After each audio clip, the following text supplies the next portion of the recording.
down payment was $80,000. My character-building exercise was 12 years of renting. I saved without telling anyone. I bought a property without announcing it. And the first time my parents saw where I lived, what I had built without their capital or their permission, the room went very quiet. Before I tell you how the daughter they discarded engineered that exact moment, please take a second to like and subscribe to Maya Tells Stories. But only do this if you know what it feels like to be treated as a bad investment by your own blood. Drop your age and your location in the comments below. I read every single one. My name is Chloe. I am 32 years old. I work as a commercial underwriter. Now let me take you back 12 years to the dining room table where my father reduced my future to a life lesson while handing my brother a financial empire. We were sitting in my parents' house in Sandy. I was 20 years old, wearing a cheap polyester blazer from a thrift store, working 2 part-time jobs to pay for community college credits. My brother Bradley was 22. He was still figuring out his major and living rent-free in my parents' finished basement. My mother, Diane, had just set a dish of funeral potatoes on the table. She always baked when she needed to smooth over uncomfortable realities. My father, Richard, finished his iced tea. He wiped his mouth with a paper napkin and reached into his breast pocket. He pulled out a crisp white envelope bearing the logo of a local Utah credit union. He slid it across the oak table past the salt shaker and stopped it right next to Bradley. Richard told Bradley the envelope contained the earnest money and the down payment for a starter home out in Daybreak. He told him he would close on Tuesday. Bradley tore the envelope open. He stared at the cashier's check, and his jaw went slack. He asked our father if he was serious about the $80,000. I stopped chewing. The fork felt heavy in my hand. I told them I thought we were splitting the $529 college fund. I reminded my father he had promised we would use it to get both of us through our bachelor's degrees debt-free. Richard did not look guilty. He did not look conflicted. He met my gaze with the weary patience of a manager explaining a shift schedule to a slow employee. He said my brother was taking on a mortgage and needed an anchor. He claimed a boy like Brad would float away if he was not tied down by a 30-year amortization schedule. He leaned forward and rested his forearms on the table. I could see the tension in his shoulders. It was the lingering, paranoid rigidity of a man who had lost his first logistics warehouse to foreclosure during the 2008 subprime crisis. To Richard, the housing market was a meat grinder. He was buying his son a shield. He pointed a blunt finger in my direction. He told me I was smart and had an edge. He said I did not need a life vest. Renting for a few years, figuring out how to stretch a paycheck, navigating landlords, he said all of that builds character. Women with character do not need handouts. I wanted to deliver a sharp, cutting response. I wanted to stand up, throw my napkin on the plate, and walk out the front door in a blaze of righteous anger. Instead, my throat seized. My hands shook and rattled the silverware against the porcelain. I tried to speak, but a humiliating lump formed in my airway. I sounded pathetic. I sounded like a child begging for an allowance. I managed to whisper that it was my college money, too. The pitying look on my mother's face only made the sting worse.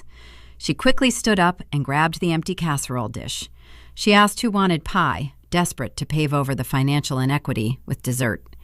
Bradley did not even notice my humiliation. He was already talking about the Daybreak Homeowners Association rules regarding vinyl fencing and whether he should buy a riding mower. I sat there, staring at the faint watermark on the check across the table. I did not cry. My brain was already wired to analyze risk, and it retreated into mathematics. $80,000 invested in real estate, assuming a standard annual appreciation in the Salt Lake Valley, would yield hundreds of thousands in unearned equity over a decade. He was handing my brother generational wealth. He was handing me a 12-month lease agreement. That Sunday dinner ended with Bradley toasting to his new sod lawn. I drove back to my cramped apartment near 700 East. The heater in my Honda Civic was broken. The January inversion smog choked the valley outside my windshield, mirroring the suffocation in my chest. I walked up the 3 flights of stairs to my unit, unlocked the door, and stared at the peeling linoleum in my kitchen. I did not have an anchor, but as I pulled out my laptop and opened a blank spreadsheet, I realized something my father had not factored into his risk assessment. People without anchors are free to move, and they are free to build quietly. I spent my days inside a sterile corporate cubicle, evaluating the financial architecture of the Salt Lake Valley. My official title was Commercial Underwriter. My actual job was to look at complex real estate portfolios and locate the hidden structural fractures before a bank risked its capital. I stared at dual monitors under harsh fluorescent lights for 10 hours a day. I analyzed rent rolls, scrutinized debt service coverage ratios, and calculated capitalization rates for private equity firms and local developers. I determined who received institutional funding and who was denied.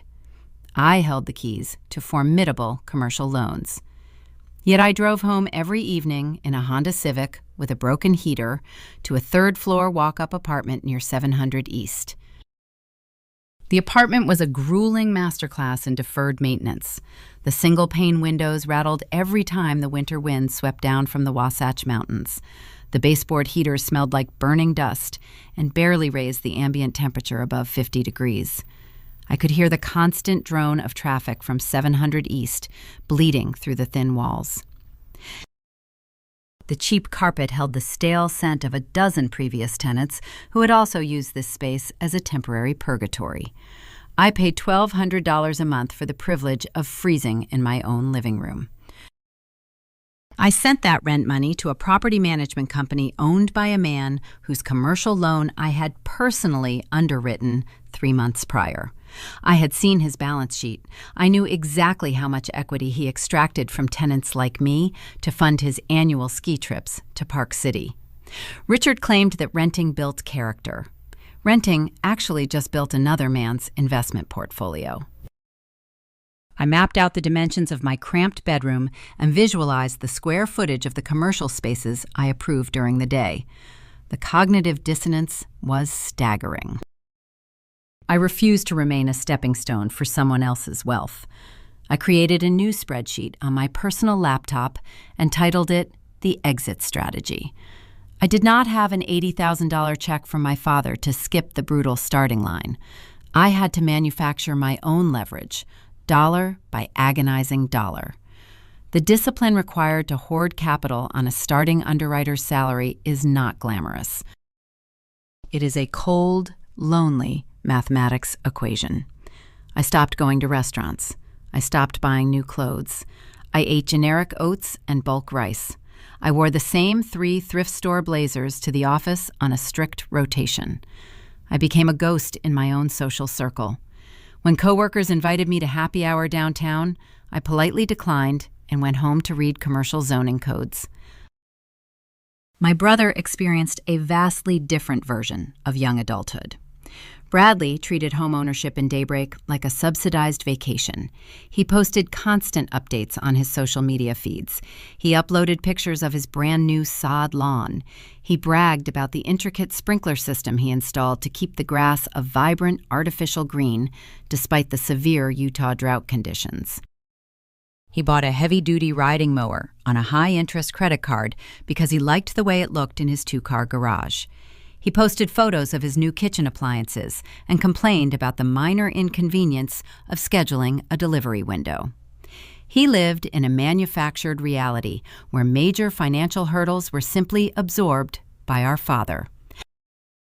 He never felt the cold panic of an unexpected medical bill or a sudden rent increase. He did not know how to fix a leaky faucet or calculate a property tax jump. He did not need to know. Richard had purchased him a safety net so thick it functioned as a hammock. Every time Bradley posted a photo of his easy suburban life, I transferred another $50 from my checking account into a high-yield savings fund. Anger is a terrible financial advisor, but it is a phenomenal source of fuel. I channeled the humiliation of that Sunday dinner into raw economic discipline. I watched the numbers on my spreadsheet climb at a slow, deliberate pace. $1,000, $5,000, $10,000.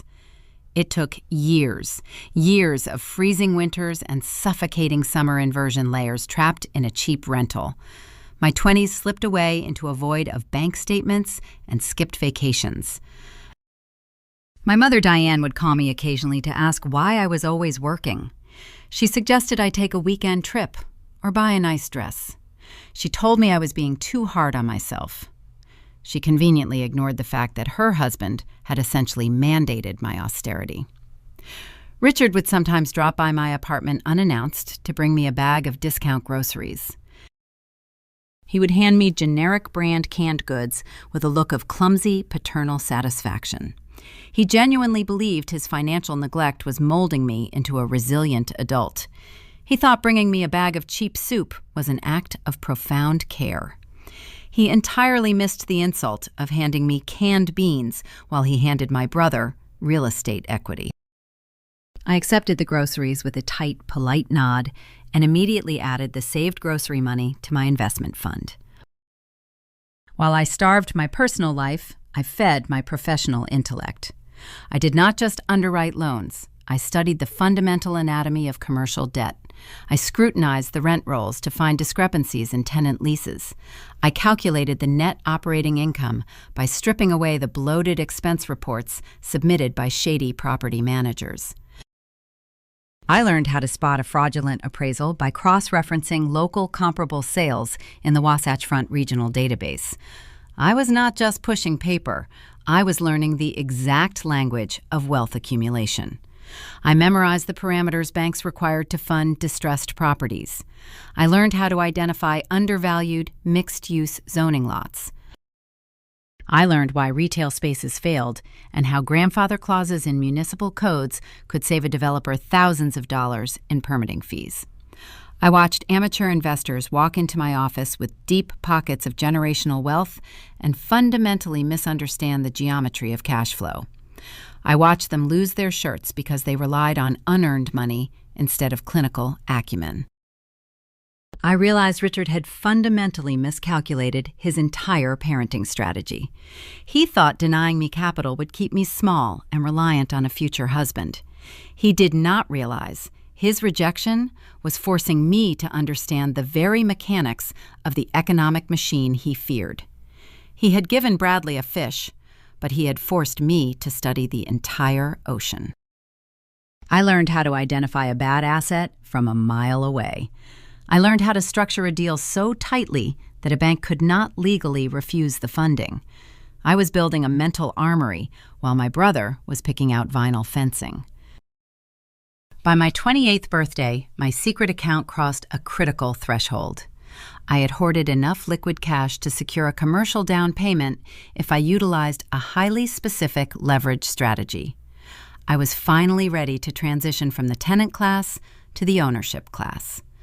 I began scouting entry-level commercial properties in the Sugar House district. It was a vibrant neighborhood undergoing rapid gentrification. I ran the numbers late at night sitting on my worn linoleum floor. I found a fourplex that hit every single metric on my strict underwriting rubric. The property was distressed, but the underlying bones were solid.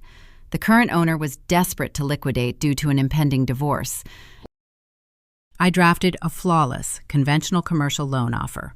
I included a detailed projection of the post-rehabilitation cap rate.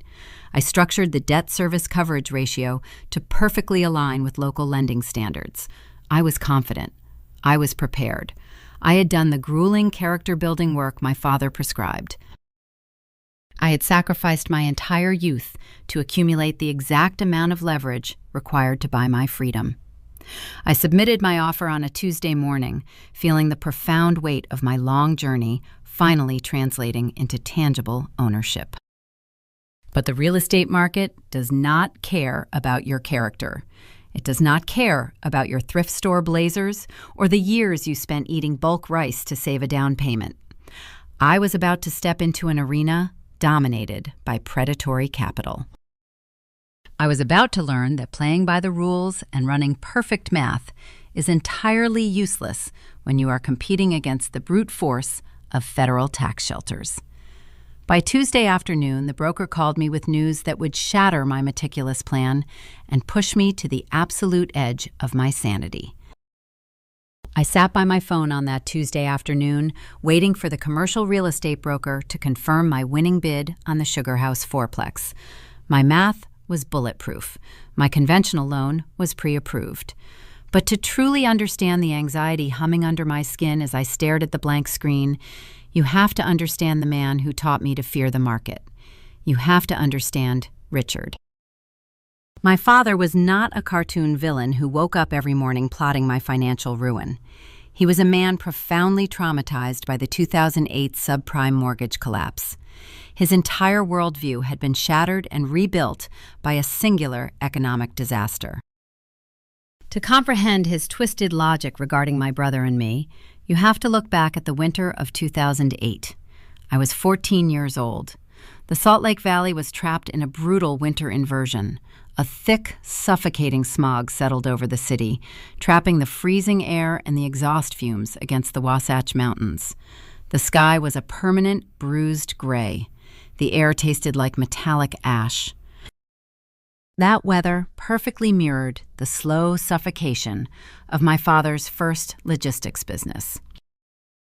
Richard had leveraged everything we owned to buy a commercial warehouse in West Valley City. He was ambitious, but he was not an underwriter. He signed an adjustable-rate commercial mortgage on a Class C industrial space. He assumed the economy would keep expanding.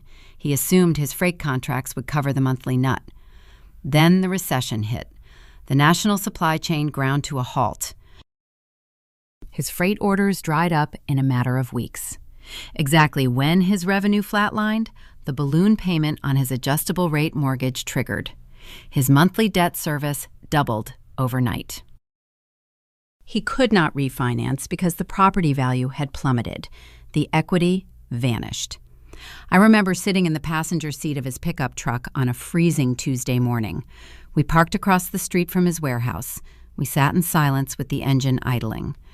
We watched two men in cheap suits change the padlocks on the chain-link fence. The bank had foreclosed.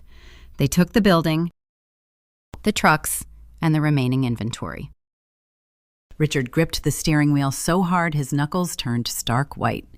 He lost his identity that day.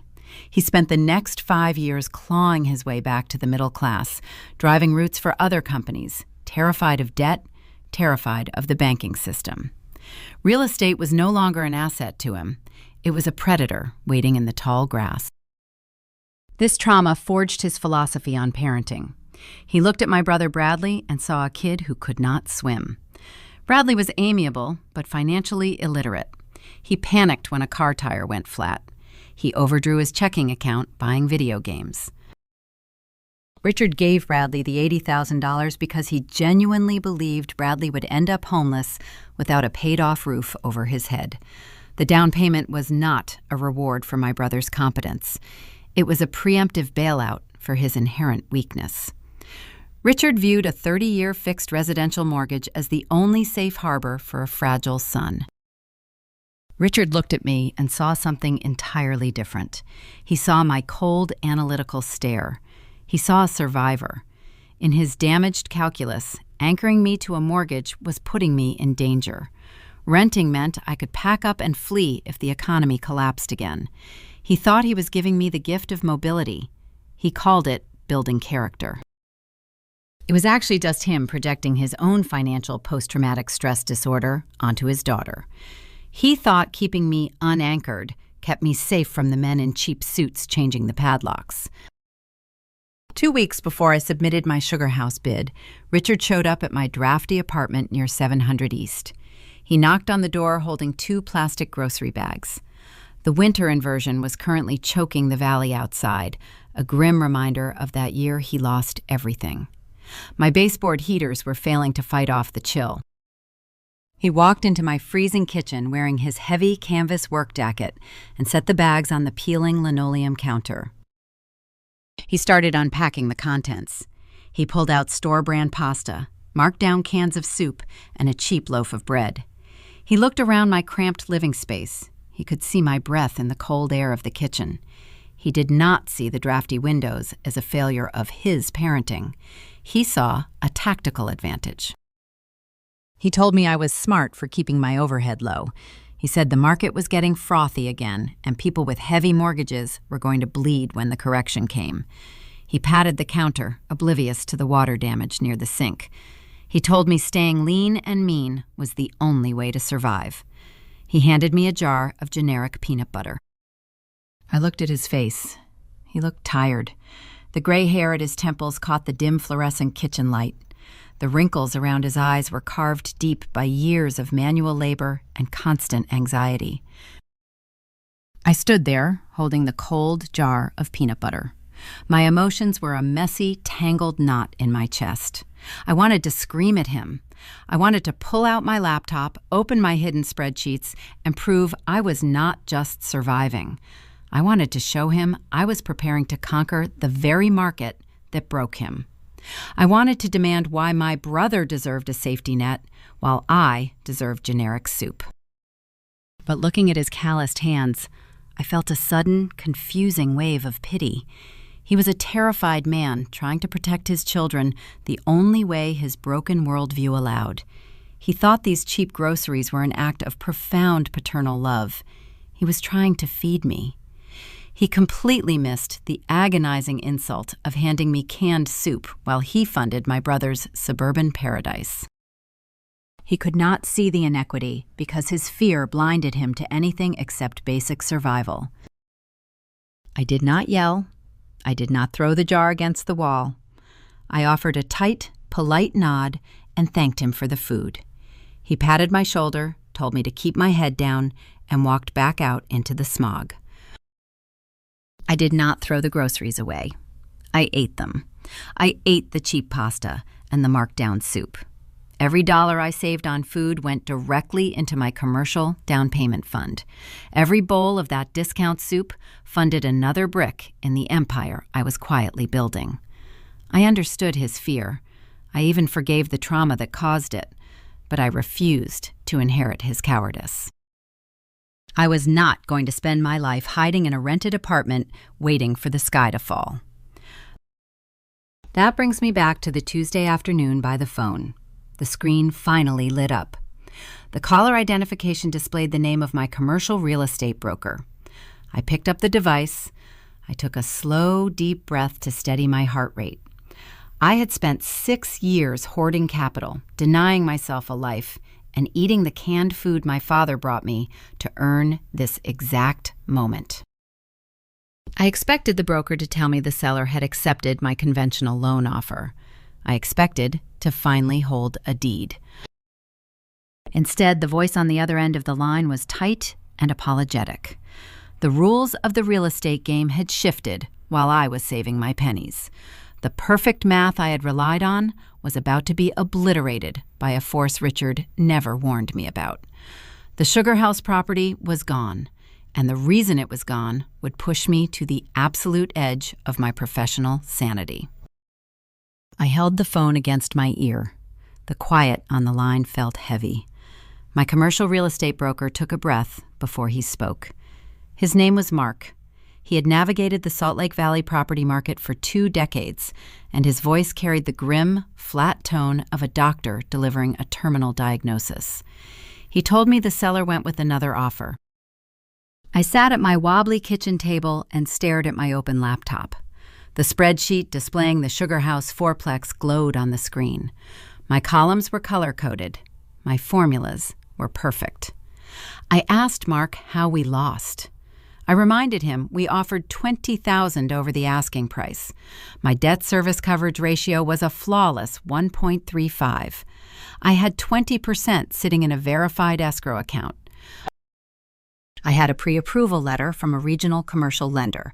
I was a licensed underwriter offering a textbook conventional loan structure. Mark sighed. He explained that my math did not matter. The winning bid was an all-cash offer from a private equity holding company based out of San Francisco. I argued. I told them the property did not cash flow at a higher purchase price. I said the net operating income could not support the valuation they were paying.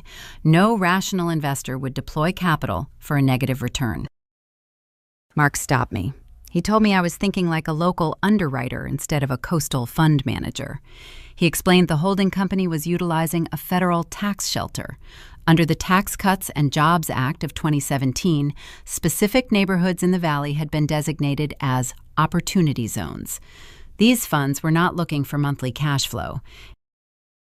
They were dumping millions of dollars of capital gains into distressed zip codes to defer their federal tax liabilities. They waived the building inspection. They waived the commercial appraisal. They offered a 10-day closing period with zero financing contingencies. They did not care if the roof leaked or if the plumbing was galvanized steel. They were buying a tax loophole. A conventional buyer requiring a bank loan needs 45 days to close. A bank requires an appraisal to justify the loan-to-value ratio. A bank requires an environmental Phase 1 site assessment. A bank demands risk mitigation. I was fighting a war with a wooden shield while my opponent called in an airstrike. The call ended. The screen on my phone went dark.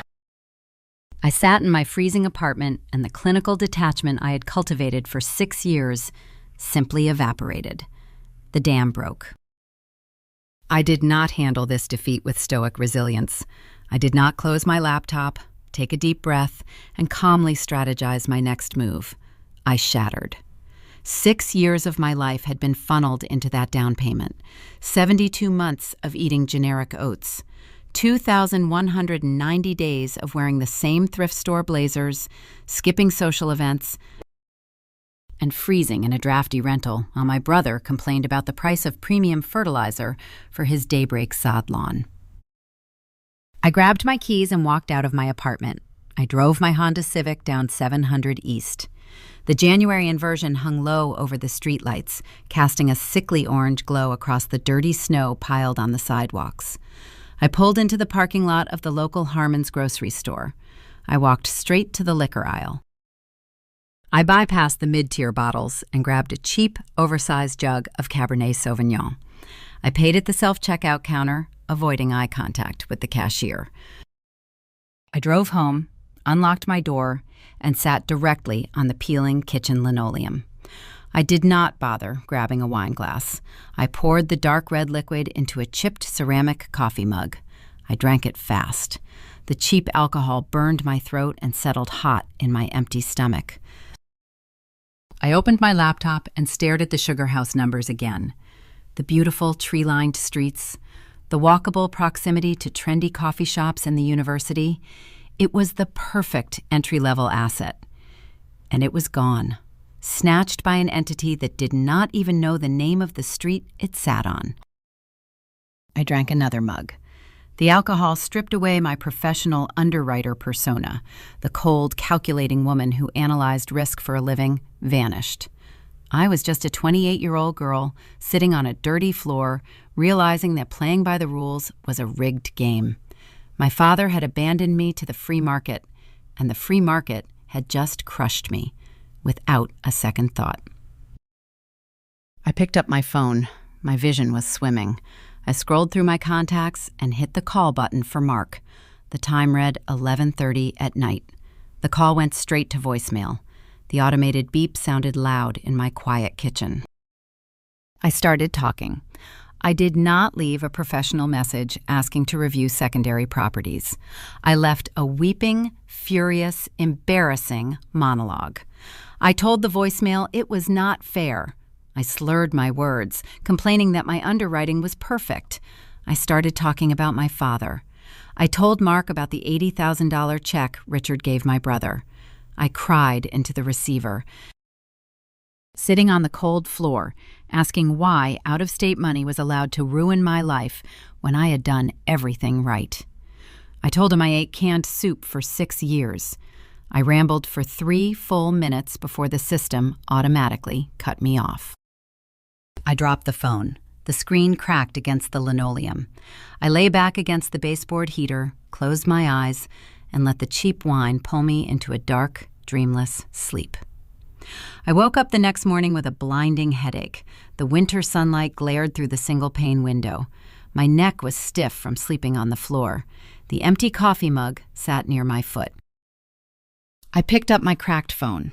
I looked at the recent calls list. The outgoing voicemail to my commercial broker sat at the top of the screen. 3 minutes and 14 seconds. A cold wave of profound professional shame washed over me. It cut right through the hangover. The commercial real estate community in the Salt Lake Valley is a tight, insulated network. Everyone knows everyone. Brokers talk to lenders, lenders talk to appraisers. I had just left a drunken, hysterical voicemail for a veteran broker acting like an entitled child throwing a tantrum. I had violated the core tenet of commercial investing. I had let my emotions bleed into the mathematics. I dragged myself to the bathroom and splashed freezing water on my face. I stared at my bloodshot eyes in the mirror. I looked exactly like the weak, fragile liability my father always assumed I was. I walked back to the kitchen and drafted an email to Mark. I did not make excuses. I apologized for the unprofessional conduct. I stated I had experienced a personal crisis and assured him it would never happen again. I hit send and braced for the fallout. Mark replied 2 hours later. His message was brief. He accepted the apology, but he added a single sentence that stung worse than the rejection. He wrote that this business does not reward emotion, it only rewards leverage. He was right. I closed the email and deleted the Sugar House spreadsheet. I realized my entire strategy was flawed. I was trying to buy the shiny, attractive properties in trendy zip codes.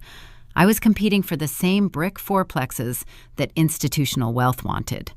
I was bringing a knife to a gunfight. If I wanted to enter the ownership class, I had to look where the private equity funds refused to go. I had to find a property so undesirable, so complicated, and so heavily burdened by municipal red tape that a California holding company would take one look at the disclosures and walk away. I needed to find a distressed asset that required raw, grueling sweat equity and forensic bureaucratic navigation.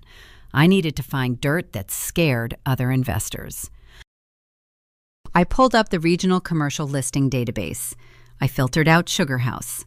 I filtered out downtown Salt Lake. I drew a digital boundary around the older industrial sections of the valley. My cursor hovered over a specific municipality that had seen better days. Midvale. I scrolled through the aged listings that had been sitting on the market for hundreds of days. I found a mixed-use commercial building located off a loud, high-traffic corridor. The listing photos were grim. The ground floor was a gutted retail space with exposed wiring and shattered drywall. The top floor was a dilapidated residential loft that looked like it had been vacant since the early 2000s. The asking price was remarkably low. The property notes contained a vague warning about pending city compliance issues. Most buyers see a compliance warning and immediately run. As an underwriter, I saw a pricing discount. I picked up my cracked phone and dialed Mark again. My voice was steady. The hangover was gone. The weeping girl on the kitchen floor had been locked away. I told him to pull the disclosures for the Midvale mixed-use lot. I told him we were going to write an offer. I thought the worst part of this journey was the pain of hoarding the down payment. I was wrong. Buying the Midvale property was easy. The true nightmare began the moment the deed transferred to my LLC. I was about to step into a bureaucratic chokehold that would test my sanity, drain my remaining cash reserves, and introduce me to a local zoning dispute so toxic it nearly cost me the building before I ever swung a hammer. I drove to Midvale the following morning under a pale winter sun. The hangover from the cheap wine had faded into a cold, pragmatic clarity. Despair is a useless metric in real estate. The San Francisco private equity firm had won Sugar House because they had unlimited capital. I could not fight a war of attrition against federal tax loopholes. I had to change the battlefield. I had to find a property so undesirable and so complicated that institutional money would take one look at the disclosures and walk away. Midvale offered the perfect theater for that strategy. It is an older, working-class suburb squeezed between elevated highway overpasses and industrial rail lines. It does not possess the trendy, walkable charm of the Eastern Bench neighborhoods. Mark met me in the gravel parking lot of the address I had sent him. He wore a tailored charcoal suit that looked entirely out of place against the backdrop of cracked asphalt and chain-link fences. He handed me a yellow plastic hard hat with a heavy sigh. We stood in front of a 2-story brick rectangle built in the 1950s. The exterior paint was peeling away in dry, jagged strips. Plywood sheets covered the lower display windows. Graffiti tagged the southern elevation. It looked like a monument to forgotten commerce. Mark warned me before he unlocked the deadbolt. He said it was a derelict shell. He advised me to keep my expectations buried underground. We stepped inside. The ground floor was a cavernous, gutted retail space. Exposed copper wiring hung from the ceiling like dead vines.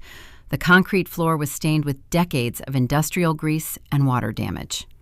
I walked toward the back and climbed a narrow wooden staircase to the second floor. The residential loft was worse. Rotted floorboards creaked under my boots. A family of pigeons had taken residence in the exposed steel rafters. The air smelled of ammonia, mildew, and decay. Mark stood at the top of the stairs holding a handkerchief over his nose. He told me it was a money pit. He told me to walk away before I caught a respiratory infection. I looked at the cinder block foundation. I looked at the heavy steel roof trusses. I told Mark the bones were unyielding. The building just needed a spine. This property had been sitting on the regional market for 314 days. It was trapped in a financial dead zone. Coastal cash buyers ignored it because it required actual grueling labor instead of just acting as a passive tax shelter. Local retail buyers ignored it because they could not secure a traditional 30-year fixed mortgage on a building that lacked intact plumbing and a certificate of occupancy. A standard retail bank looks at a gutted shell and denies the loan application in 5 minutes. That dead zone was my exact professional domain. I spent 10 hours a day dissecting complex commercial debt structures. I knew how to build a financial bridge over economic purgatory. I told Mark to draft an offer at 20% below the asking price. I knew the seller was bleeding property taxes on a vacant liability. They would accept the discount just to stop the hemorrhage. I drove back to my drafty apartment near 700 East. I sat at my wobbly kitchen table and opened a fresh spreadsheet. I did not use hope to build my strategy. I used forensic mathematics. I mapped out a commercial rehabilitation loan. This is a highly specialized lending product. It requires a bank to fund the initial purchase price and simultaneously approve a strict construction budget. The debt converts into a permanent commercial mortgage only after the city issues a final certificate of occupancy. The underwriting requirements for this specific loan are brutal.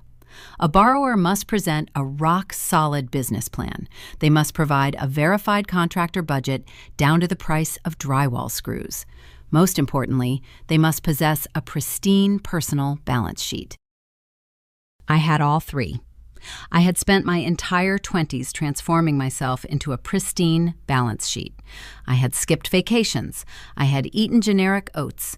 I had lived like a ghost to hoard my capital. I thought about my father, Richard. He bought his doomed warehouse in West Valley City riding a wave of blind, speculative optimism. He signed adjustable rate documents he did not understand because credit was loose and easy. He gambled, and he lost. I was not gambling. I was engineering an outcome. I compiled the renovation budget. I priced out the commercial-grade electrical panels, the HVAC ductwork, and the drywall installation. I structured the debt service coverage ratio to leave a wide margin of safety against rising interest rates. The final and most difficult hurdle was the appraisal. A commercial rehab loan hinges on an as-completed valuation. The bank hires an appraiser to review the blueprints and determine what the derelict shell will be worth after the renovation is finished. If the appraiser is conservative and assigns a low future value, the bank denies the construction funds. The deal dies on the desk. Most local appraisers look at a Midvale zip code and immediately cap the valuation. They see the graffiti and the cracked asphalt, and they penalize the spreadsheet. I could not rely on a random appraiser drawn from a lottery pool. I had to leverage the professional network I had built over years of corporate underwriting. I picked up my phone and called a veteran commercial appraiser named David. I had collaborated with David on dozens of multi-million-dollar institutional deals. He knew I did not waste time with inflated numbers. I did not beg him for a favor. I sent him my pro forma. I detailed the projected rental income for the ground floor retail space using current lease rates from comparable industrial corridors. I factored in the residential loft rent based on the incoming transit developments planned 2 blocks away. I showed him the precise math justifying a premium valuation.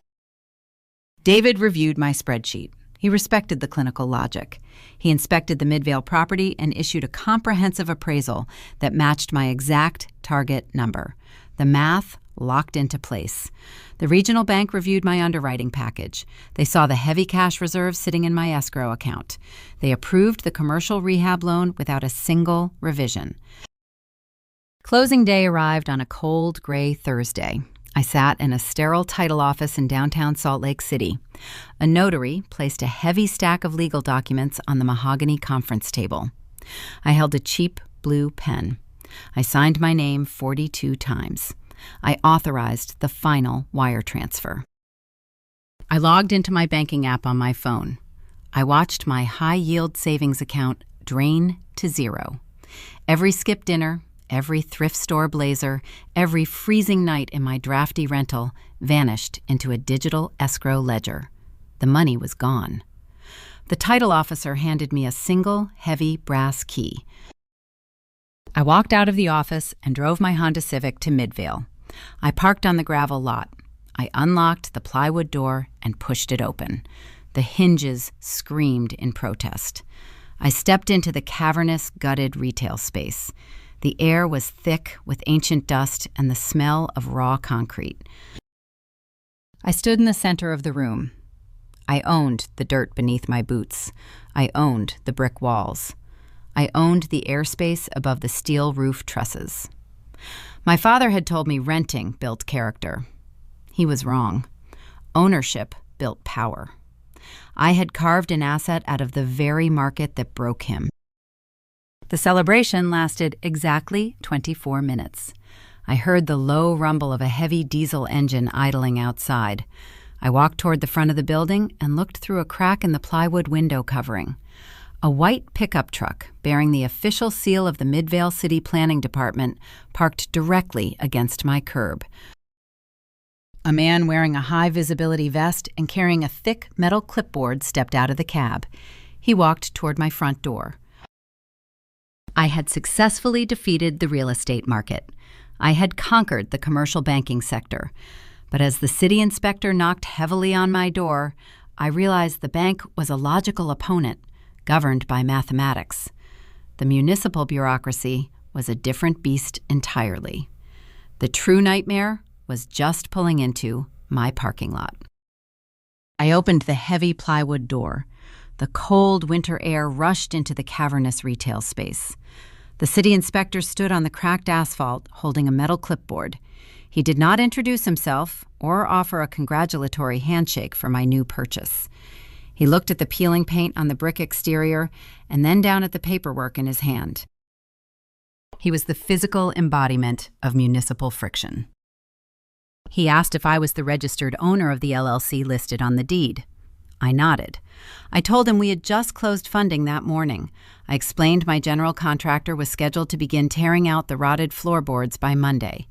I had a strict timeline approved by the regional bank for the commercial rehabilitation loan. Every day of delay cost me interest payments. The inspector flipped a page on his clipboard. He did not look at me. He stated there would be no demolition on Monday. He said the city planning office was placing a hard stop work order on the entire parcel. I stared at him. The cold air suddenly felt much sharper against my skin. I asked him to clarify. I explained I had pulled the standard commercial renovation permits. I had submitted the architectural blueprints detailing the mixed-use conversion. The ground floor retail and the second floor residential loft were clearly mapped out. The bank had already authorized the construction draw schedule.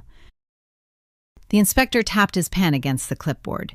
He explained the blueprints were irrelevant. He said the property was caught in a severe zoning violation regarding the commercial parking minimums. I felt a cold knot form in my stomach. The property was built in the 1950s. It sat on a tight rectangular lot wedged between a busy intersection and a concrete retaining wall. The gravel parking area behind the building was tiny. I had calculated the square footage. It could fit exactly 4 compact vehicles. The inspector cited the municipal code. He explained that a modern mixed-use commercial property in Midvale requires a specific ratio of parking spaces per 1,000 square feet of retail space. Furthermore, the residential loft upstairs legally demanded its own dedicated tenant parking. My tiny gravel lot was drastically undersized for the intended use. I countered his argument immediately. I am an underwriter. I deal in risk mitigation and legal precedent. I told them the building was protected by a historical grandfather clause. It was constructed decades before the city drafted the current parking ratios. I argued that a simple interior renovation does not trigger a requirement to expand the exterior footprint of the lot. The inspector finally looked up from his clipboard. His expression was a mask of bureaucratic indifference. He explained that a minor cosmetic update might skate by under a grandfather clause, but I was executing a massive change of use from a derelict industrial warehouse to a modern retail and residential hub. That specific trigger, combined with the stringent requirements of the Americans with Disabilities Act of 1990, obliterated any historical protections. He cited the ADA mandate. A commercial retail space open to the public must provide a precise ratio of accessible parking spots. These spots require exact dimensions for van access, specific ramp slopes, and direct, unobstructed routes to the primary entrance. He looked at my tiny gravel lot and pointed out that fitting even one federally compliant ADA space with the required loading aisle would consume nearly half the available parking real estate. He handed me a yellow carbon copy of the stop work order. He told me I could not swing a single hammer until I submitted a revised site plan proving I could manufacture parking spaces out of thin air, or until I secured a formal variance from the Midvale City Planning Commission. He got back into his white pickup truck and drove away. I stood in the freezing dirt holding the yellow slip of paper. The silence of the empty building pressed down on me.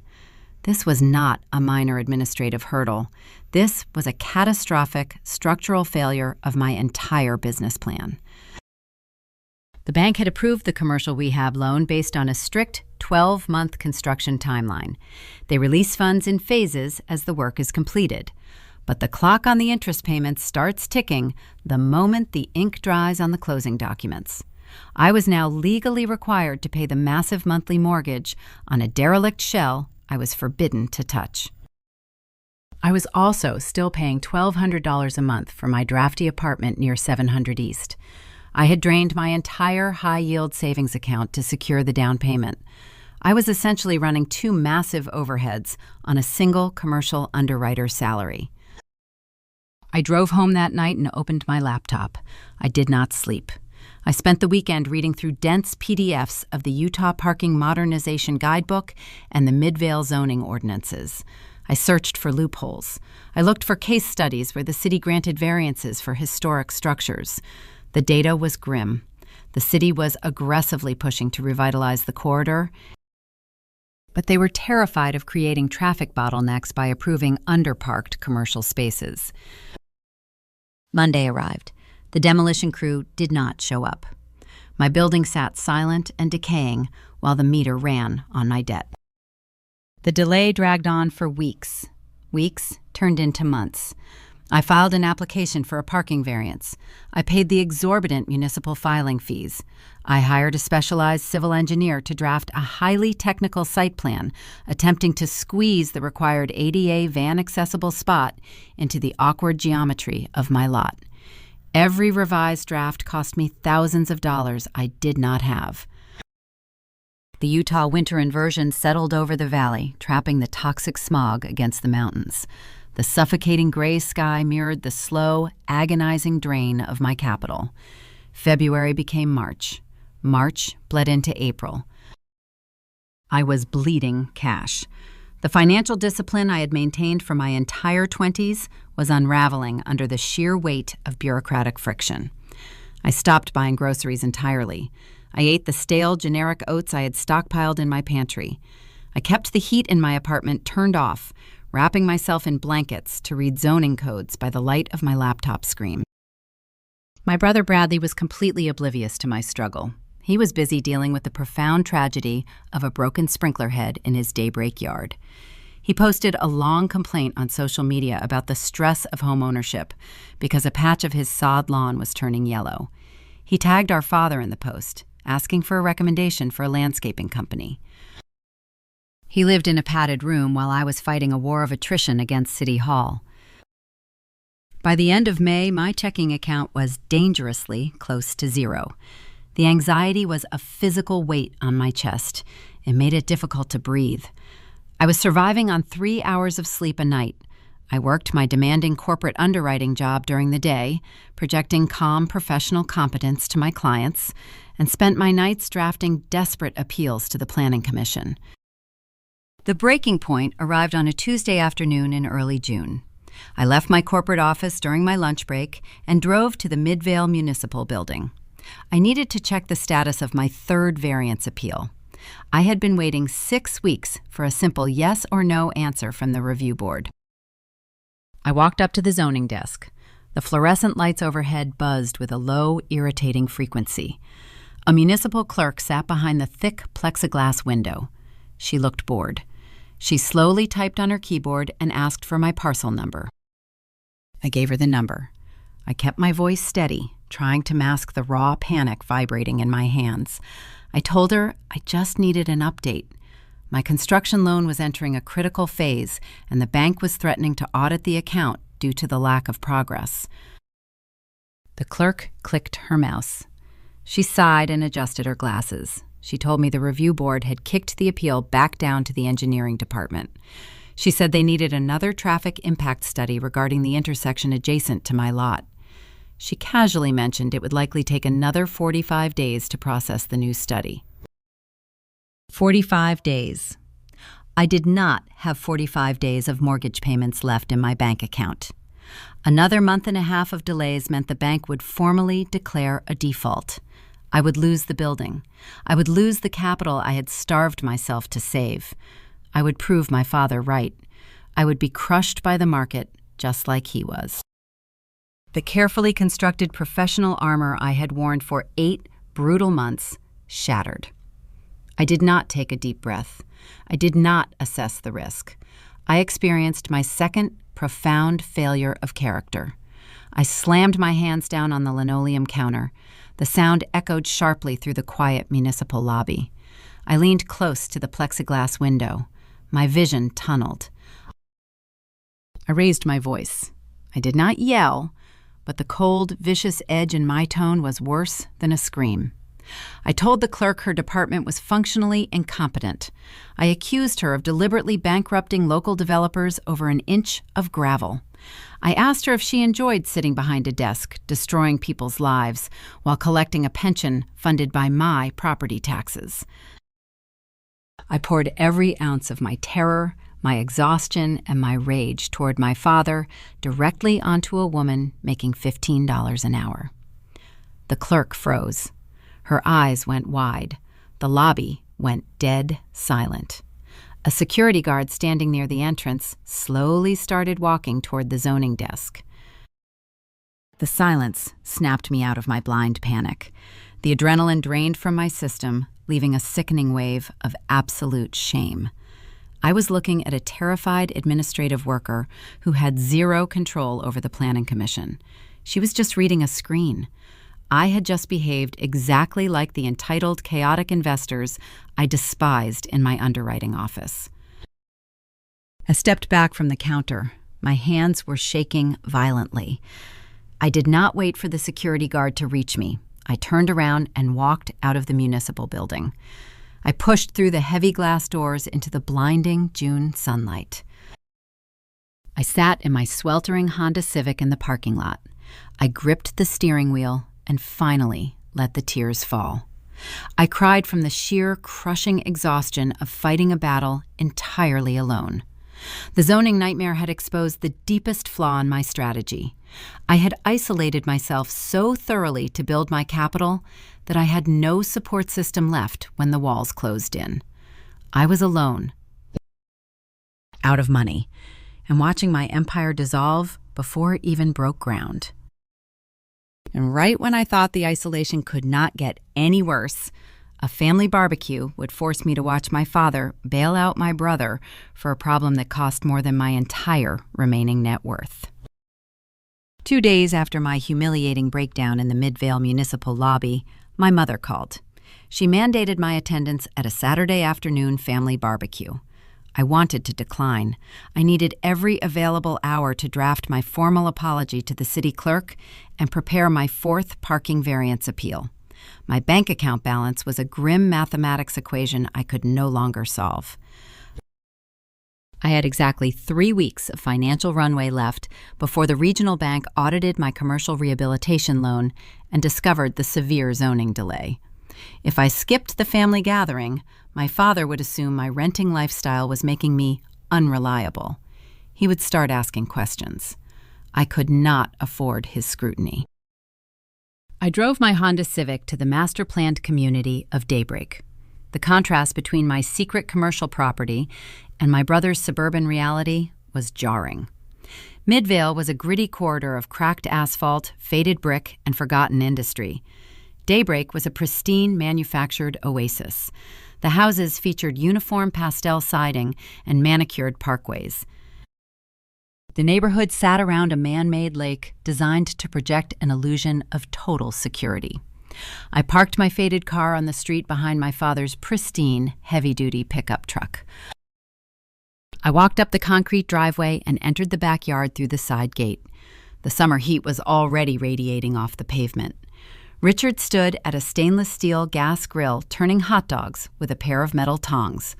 Diane arranged paper plates and a large bowl of potato salad on a patio table. I immediately noticed a shift in the standard family dynamic. Bradley was not sitting in his usual zero-gravity lawn chair, boasting about his pristine sod grass or his new patio upgrades. He stood near the sliding glass door, pacing back and forth, holding a half-empty bottle of beer. His shoulders were slumped. He looked pale and uncharacteristically frantic. I am a commercial underwriter. I read people the same way I read balance sheets. I looked at my brother and saw a borrower overextended on a personal credit line. Bradley had coasted into homeownership using the $80,000 down payment our father provided. He bypassed the grueling years of saving and sacrificing. He skipped the foundational lessons of risk management. He treated his credit cards like a supplementary income stream, financing an oversized riding mower, a custom fire pit, and a premium home theater system. He built a lifestyle resting entirely on debt. I walked over to the patio table and greeted my mother. I kept my posture relaxed. I smiled and asked how the week had been. Diane whispered that Bradley was dealing with a sudden house crisis. She told me to tread lightly because his nerves were frayed. I poured myself a glass of iced water and stood near the edge of the patio. I watched Bradley walk over to the grill and pull Richard aside. They spoke in hushed, urgent tones, but the yard was quiet enough for the sound to carry. Bradley explained that the foundation of his house had a severe leak. He had ignored a local watering restriction during the current Utah drought and attempted to install a secondary irrigation line to keep his prized sod lawn vibrant green. He lacked the technical skill to seal the PVC pipes correctly. The water pooled against the concrete foundation for weeks. It breached the basement window wells and flooded the lower level. The drywall was ruined. The custom carpeting he had just financed was soaked and breeding mold. The repair estimate was astronomical.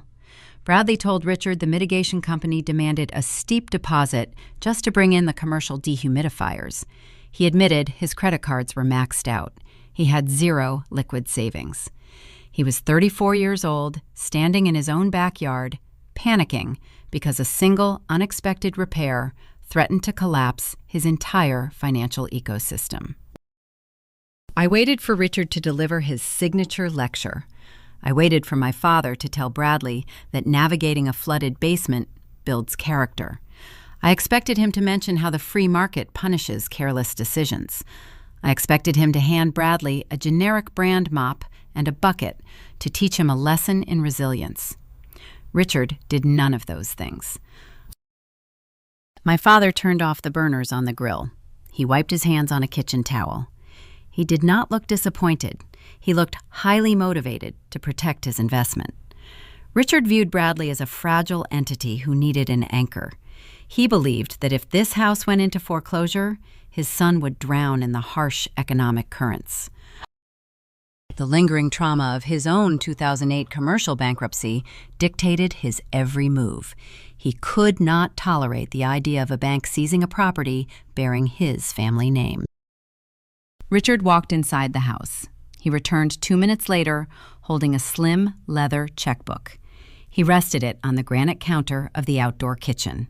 He pulled a pen from his shirt pocket and wrote a check for $15,000. He tore the paper from the ledger and handed it to Bradley. Richard patted my brother on the back. He told him real estate has hidden traps, and sometimes a homeowner just needs a bridge to weather the storm. He told Bradley to hire the best mitigation company available and promised to help him tear out the ruined carpet on Sunday morning. I stood near the edge of the patio holding my plastic cup of ice water. The hypocrisy hit me with the force of a physical blow. The air felt thin. I thought about the drafty windows in my rental apartment. I thought about the generic canned soup my father brought me to keep my overhead lean. I thought about the 8 months I had spent starving myself to secure the down payment for the Midvale commercial lot. My father was handing out $15,000 to fix a mistake caused by pure negligence. I was currently fighting a desperate war of attrition against the Midvale City Planning Office over an inch of gravel, and I had zero safety net. Bradley folded the check and shoved it into his pocket. The color returned to his face. The crushing anxiety of consequence vanished instantly because the consequence had been purchased by someone else. He walked over to where I was standing. He let out a long, dramatic sigh and took a sip of his beer. He shook his head and looked at his pristine backyard. He told me I was lucky. He said I had no idea how hard it was to be a homeowner. He complained about the relentless stress of maintaining an asset. He looked me in the eye and stated that renting was a breeze compared to the heavy burden of carrying a deed. He said I should enjoy my carefree apartment lifestyle while I still could. I looked at my older brother. He was holding a bailout check he did not earn, complaining to a sister who was currently managing a commercial rehabilitation loan, a complex municipal zoning dispute, and an impending bank default. I held the keys to a mixed-use commercial building. I was working 80-hour weeks to keep my empire from collapsing. I was the landlord he was warning me about. I did not scream. I did not pull the Midvale property deed out of my purse and slam it on the patio table. I did not tell him about the ADA parking requirements or the stop work order issued by the city inspector. Revealing my leverage now would only invite my father to critique my strategy and interfere with my timeline. A true underwriter knows that an asset is most vulnerable when it is exposed before the ink is dry. I offered Bradley a tight, serene smile. I told him he was incredibly brave for shouldering such a heavy burden. I said I could not imagine the sheer terror of dealing with a broken sprinkler. I left the barbecue an hour later. I drove out of the pristine Daybreak community and merged onto the highway. The ironic frustration I felt on that patio quickly transformed into cold, relentless calculation. My bank account was effectively empty. The regional bank would issue a default notice on my commercial loan in 21 days. Richard was never going to write me a $15,000 check to weather my storm. I had to manufacture my own bridge capital immediately or lose the Midvale dirt forever. I realized my daytime salary as a corporate underwriter was no longer sufficient to cover my rental apartment and the commercial mortgage. I needed a secondary revenue stream that paid exorbitant rates. I had to leverage my specialized financial skills on the grueling secondary market of private equity. I was about to enter a dark, exhausting phase of sheer mechanical survival just to keep my building afloat. I left the master-planned community of Daybreak and drove back to my drafty apartment near 700 East. The ironic frustration of watching my father hand my brother a $15,000 bailout check quickly hardened into a cold, relentless calculation. My commercial rehabilitation loan was 21 days away from a formal bank default. The Midvale City Planning Office was holding my zoning variance hostage. I had zero liquid capital remaining. If I wanted to keep the deed to my mixed-use building, I had to manufacture a secondary revenue stream immediately. I could not apply for a standard part-time job. Working a retail register in the evenings would not generate enough cash to cover a commercial mortgage payment. I needed to leverage my highly specialized financial intellect. I needed to extract premium hourly rates from the only sector of the economy that moved faster than my impending default. On Monday morning, I utilized my corporate lunch hour to call a former colleague named David. He had recently transitioned from our local banking branch to a boutique private equity firm based out of Chicago. His fund specialized in acquiring distressed strip malls across the Midwest. These firms operate on aggressive acquisition timelines. They frequently lack the internal manpower to underwrite the sheer volume of prospective deals crossing their desks. I offered David a solution to his bottleneck. I proposed taking on freelance risk assessment contracts as an independent consultant. I promised a 24-hour turnaround time on full commercial portfolio audits. I demanded a flat fee per finalized spreadsheet. David knew my clinical accuracy. He agreed to wire the funds upon receipt of each completed assessment. I secured the contract. I also secured my own physical destruction. My life fractured into a punishing dual existence. From 8 in the morning until 6 in the evening, I sat at my corporate cubicle, projecting the image of a stable, reliable commercial underwriter. I evaluated loan applications for local Utah developers.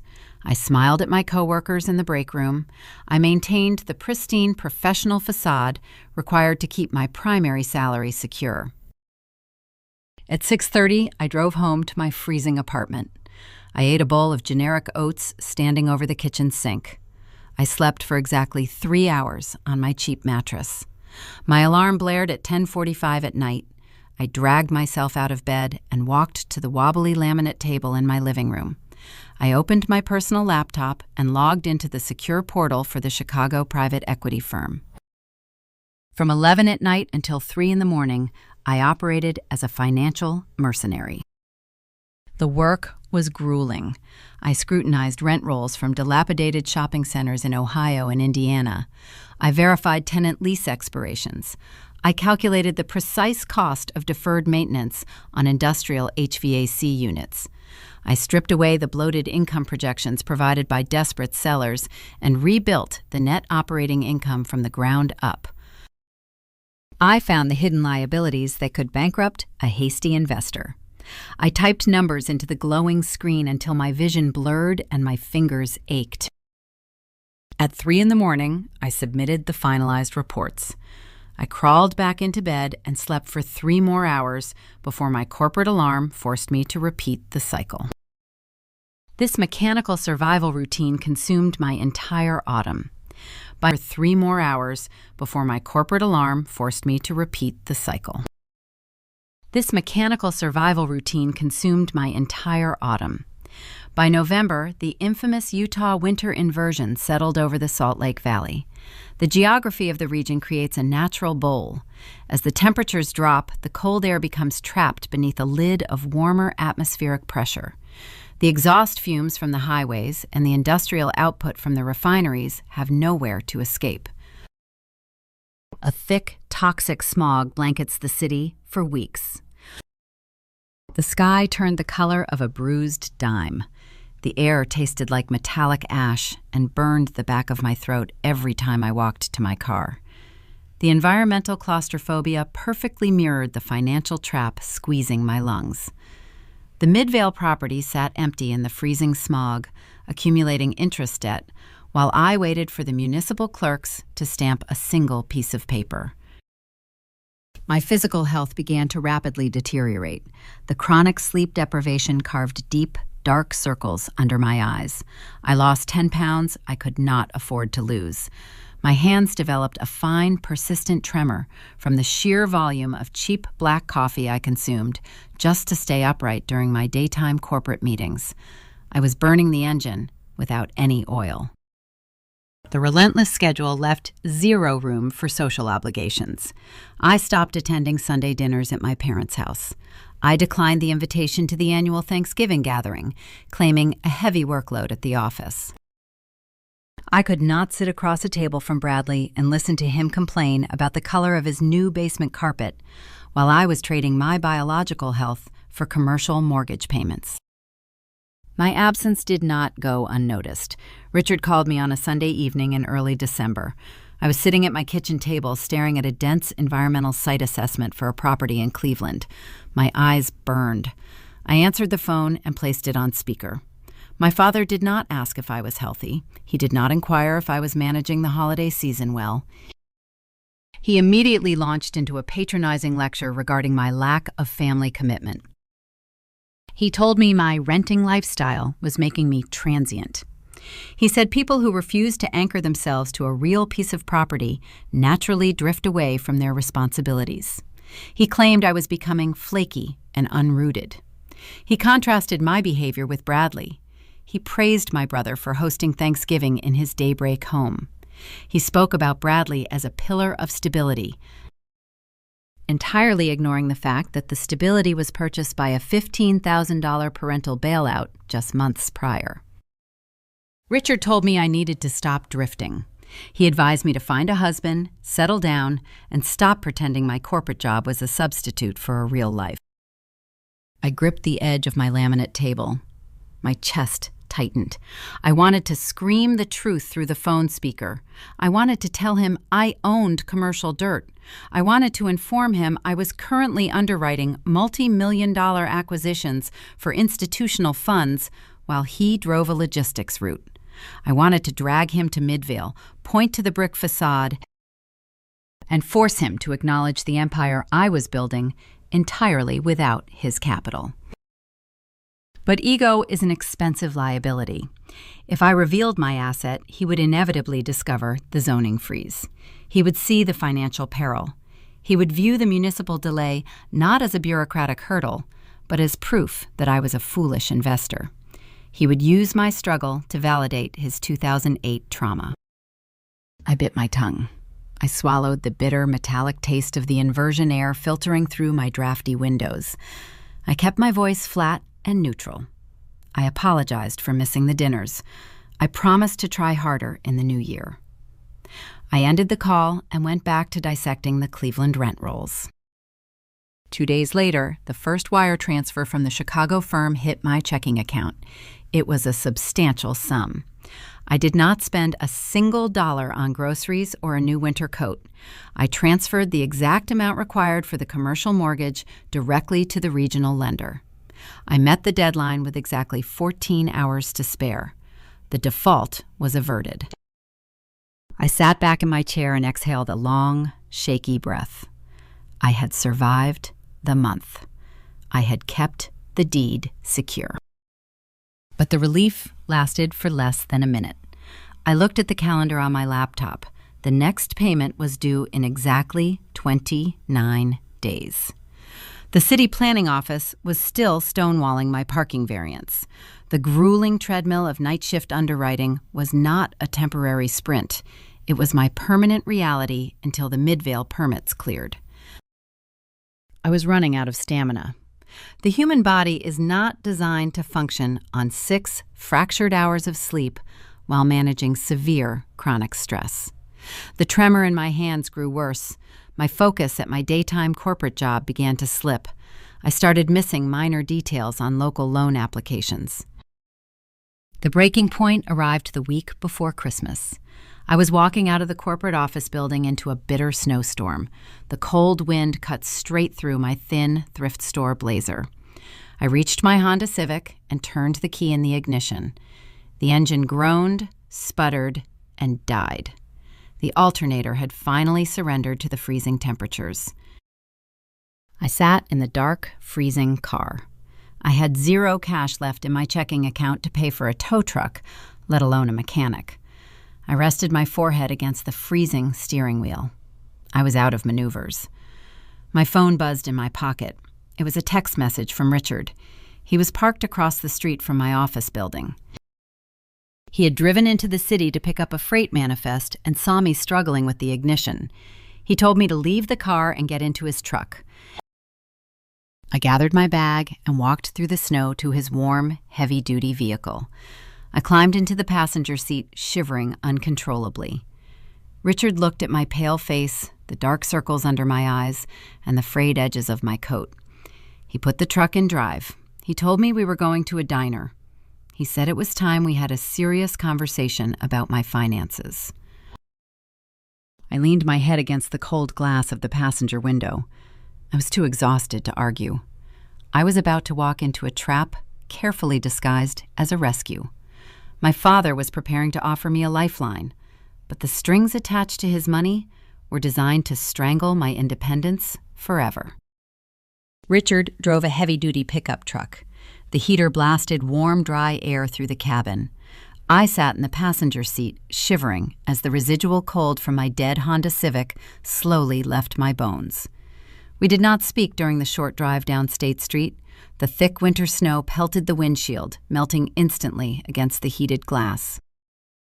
He pulled into the plowed parking lot of a 24-hour diner. The neon sign buzzed overhead, casting a red glare across the white asphalt. Richard turned off the engine and told me we were going inside. I did not have the energy to argue. My stomach was a hollow cavern. I had been surviving on generic oats and sheer adrenaline for months. We sat in a vinyl booth near the back. The table was sticky. The air smelled of stale coffee and fried bacon. A waitress wearing a stained apron approached us holding a carafe. Richard ordered a black coffee for himself and a full plate of eggs, hash browns, and sausage for me. He did not ask what I wanted. He assumed command of the interaction with the casual authority of a man who believed he held all the answers. The food arrived 10 minutes later. I ate fast. I abandoned my usual careful table manners because the physical hunger overrode my pride. The hot grease and salt tasted like a luxury I had forgotten existed. Richard watched me eat. He rested his calloused hands on the formica table. He studied the frayed cuffs of my thrift store blazer. He cataloged the dark circles beneath my eyes and the pale, hollow look of my cheeks. He was formulating a diagnosis based on his own biased metrics. He told me I was running on fumes. He said my current lifestyle was unsustainable. He assumed my broken car and my exhausted appearance were the symptoms of severe consumer debt. He believed my corporate underwriting salary was being drained by high rent, credit card bills, and the foolish financial choices of a single woman trying to survive alone in an expensive city. He painted a vivid picture of a struggling daughter drowning in retail liabilities. He reached into the breast pocket of his thick canvas jacket. He pulled out the familiar slim leather checkbook. It was the exact same ledger he had placed on the granite counter during the summer barbecue to bail Bradley out of a flooded basement. Richard clicked his silver pen. He wrote a date. He wrote my name. He filled in the numerical box. $5,000.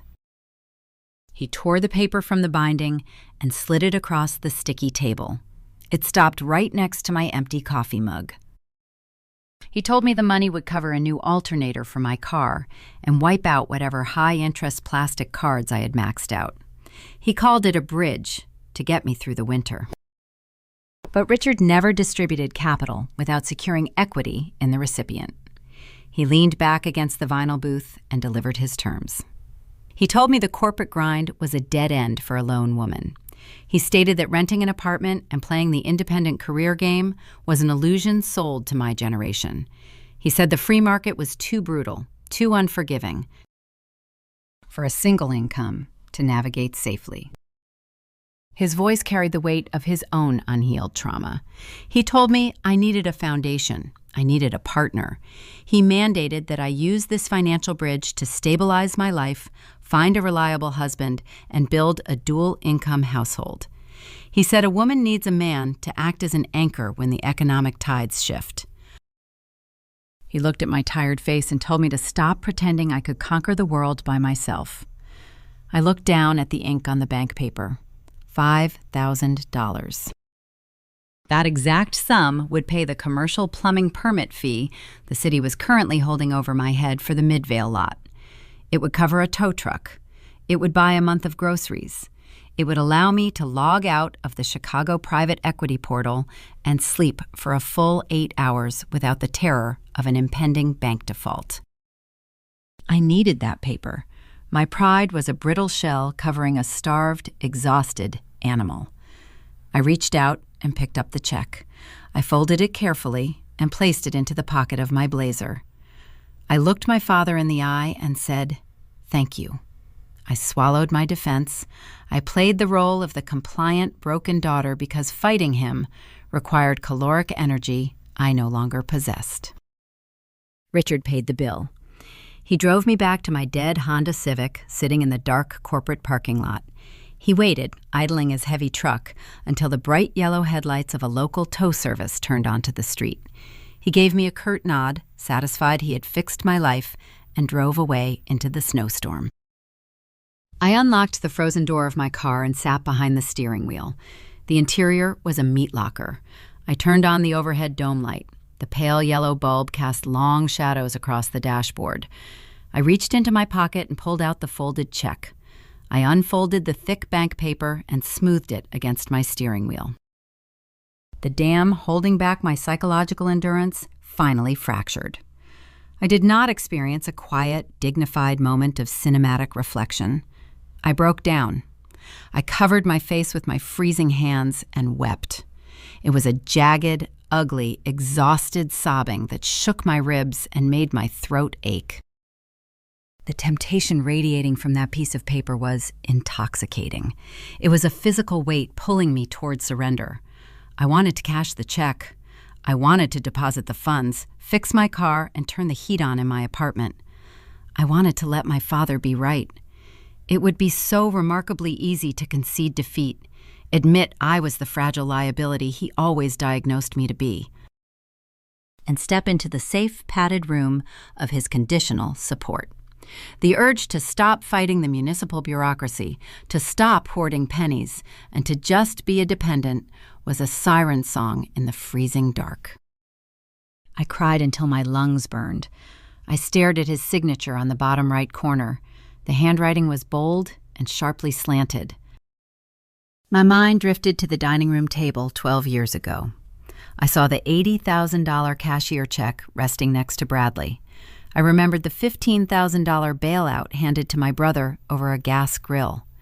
Richard gave Bradley capital to build an empire without a single lecture about marriage or capability. He gave his son unencumbered generational wealth.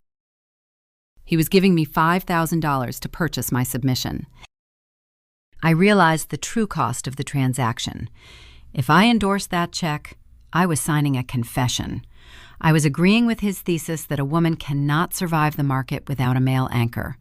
I was validating his decision to deny me my college fund. Accepting his money gave him a permanent moral lien on my autonomy. I would never be able to look him in the eye and claim my success was my own.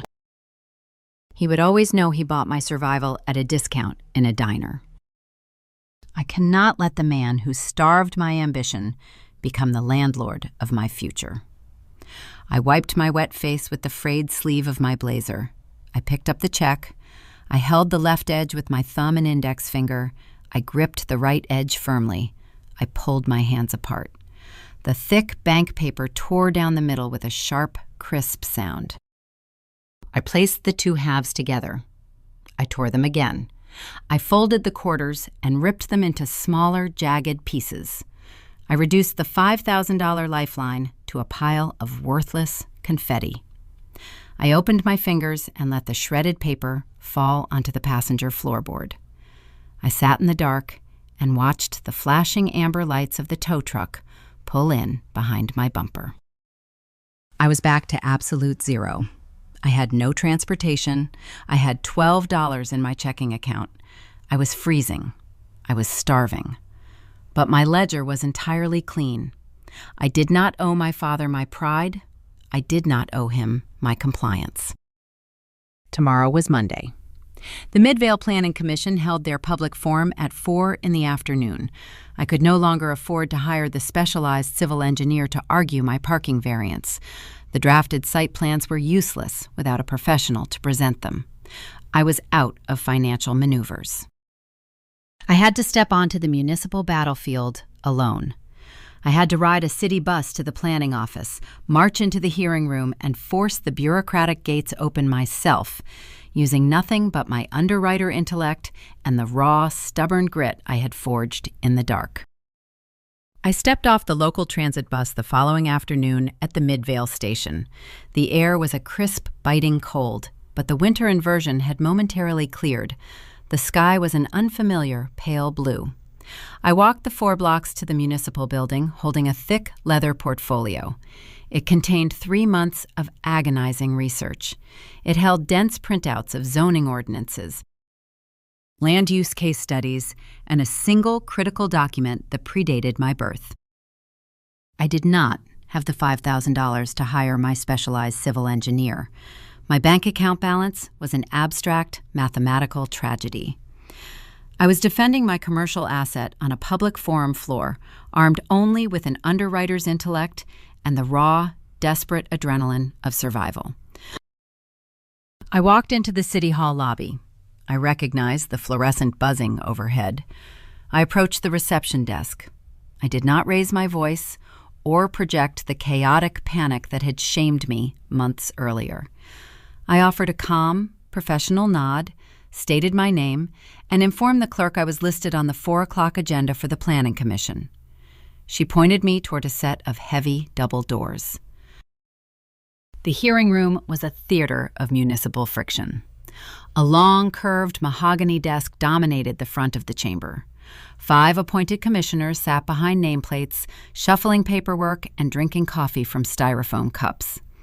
Local developers, frustrated homeowners, and expensive land use attorneys occupied the gallery seating, waiting for their chance to argue over inches of concrete. I sat in the back row.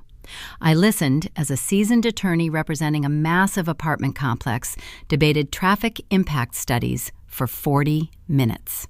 He spoke the bureaucratic language fluently.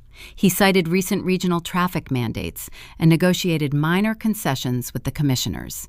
He was playing a sophisticated game of chess.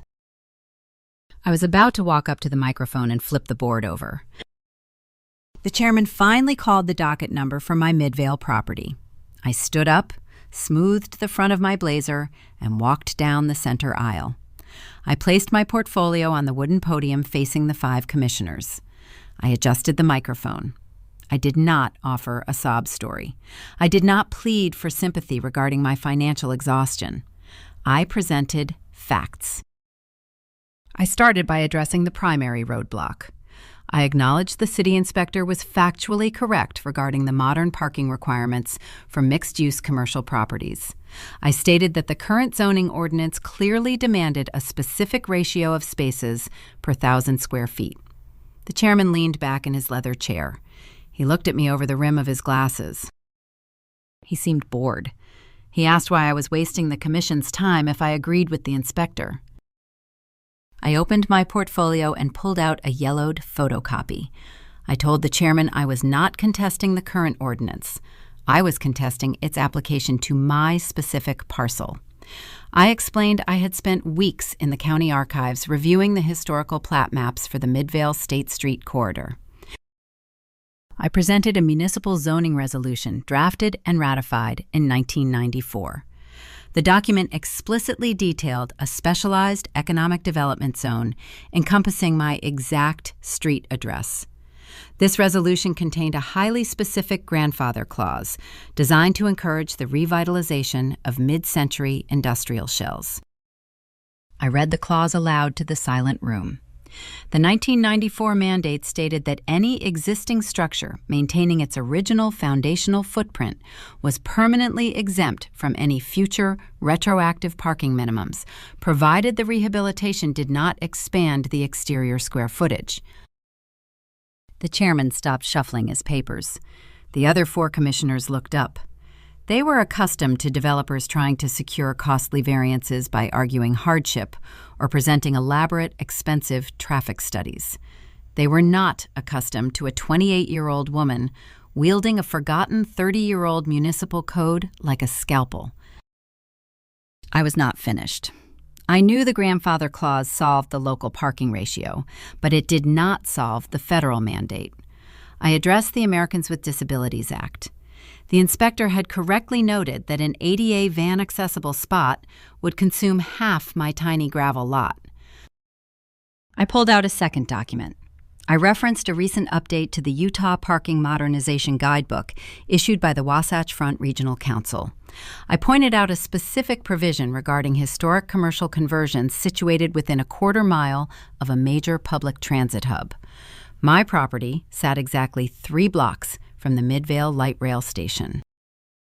I explained that under this specific modern provision, a developer can legally satisfy the ADA parking requirement by funding a compliant, on-street, accessible loading zone directly in front of the primary entrance, utilizing the municipal right-of-way rather than cannibalizing the private rear lot. I presented a drafted proposal offering to cover the cost of the curb cut and the specialized blue striping. I closed my portfolio. I looked at the 5 commissioners. I had effectively neutralized their entire argument using their own labyrinthine rulebooks. I had legally decoupled my building from the impossible parking minimums and shifted the ADA burden to a feasible on-street solution. I did not ask for a favor. I demanded the immediate release of my stop work order based on binding legal precedent. The room remained quiet for a long 10 seconds. The chairman looked at the city attorney sitting at a small desk to his right. The attorney reviewed my historical photocopy, verified the statute, and offered a slow, reluctant nod. The chairman cleared his throat. He stated the commission would approve the site plan contingent on the completion of the on-street ADA loading zone. He struck his wooden gavel. The motion carried unanimously. The invisible chokehold around my neck snapped. I walked out of the hearing room and into the freezing twilight. I did not jump or scream. I walked to the bus stop and felt a profound, bone-deep exhaustion wash over me. The hard-won triumph tasted like copper and adrenaline. The bureaucratic gate was open. The commercial rehabilitation loan would finally unlock. I rode the bus back to my drafty apartment near 700 East. I did not log into the Chicago private equity portal. I did not dissect any rent rolls. I crawled into my cheap bed and slept for 12 uninterrupted hours. The real physical work began on Monday morning. I received an email notification from my regional lender. The first construction draw was authorized. I had capital. But my budget was razor thin. The 8 months of zoning delays had eaten a massive hole in my contingency fund through compounding interest payments. I could not afford to hire a dedicated general contractor to manage the renovation. A standard contractor charges a 20% margin on top of all labor and materials. I did not have 20% to surrender. I had to act as my own project manager. I had to coordinate the subcontractors, source the commercial-grade materials, and oversee the demolition. I drove my repaired Honda Civic to the Midvale lot. I parked in the tiny gravel space behind the brick building. I unlocked the heavy plywood door and stepped into the cavernous, gutted retail space. I stood in the dust and the shadows. The air was freezing. A crew of 4 demolition workers arrived an hour later. They carried sledgehammers, crowbars, and heavy-duty trash bins. I did not sit in a clean mobile office reviewing spreadsheets. I put on a pair of thick leather work gloves and a respirator mask. I grabbed a crowbar. For the next 3 months, I lived a grueling, brutal existence. I woke up at 5 in the morning and drove to the job site. I tore out rotted drywall alongside the demolition crew. I hauled massive bins of debris to the industrial dumpster parked on the street. My hands blistered and cracked. My thrift store blazers were replaced by heavy canvas jackets covered in plaster dust. I managed the electricians, the plumbers, and the HVAC technicians. I argued with suppliers over the cost of commercial-grade flooring. I scheduled the rolling municipal inspections, ensuring every single wire and pipe met the strict commercial building codes. I poured my physical sweat into the foundation of that building. The transition from a financial underwriter sitting in a sterile cubicle to a project manager covered in grime was agonizing. But with every wall that was framed, every new window installed, and every permit signed off, the derelict shell slowly transformed into a modern, viable asset.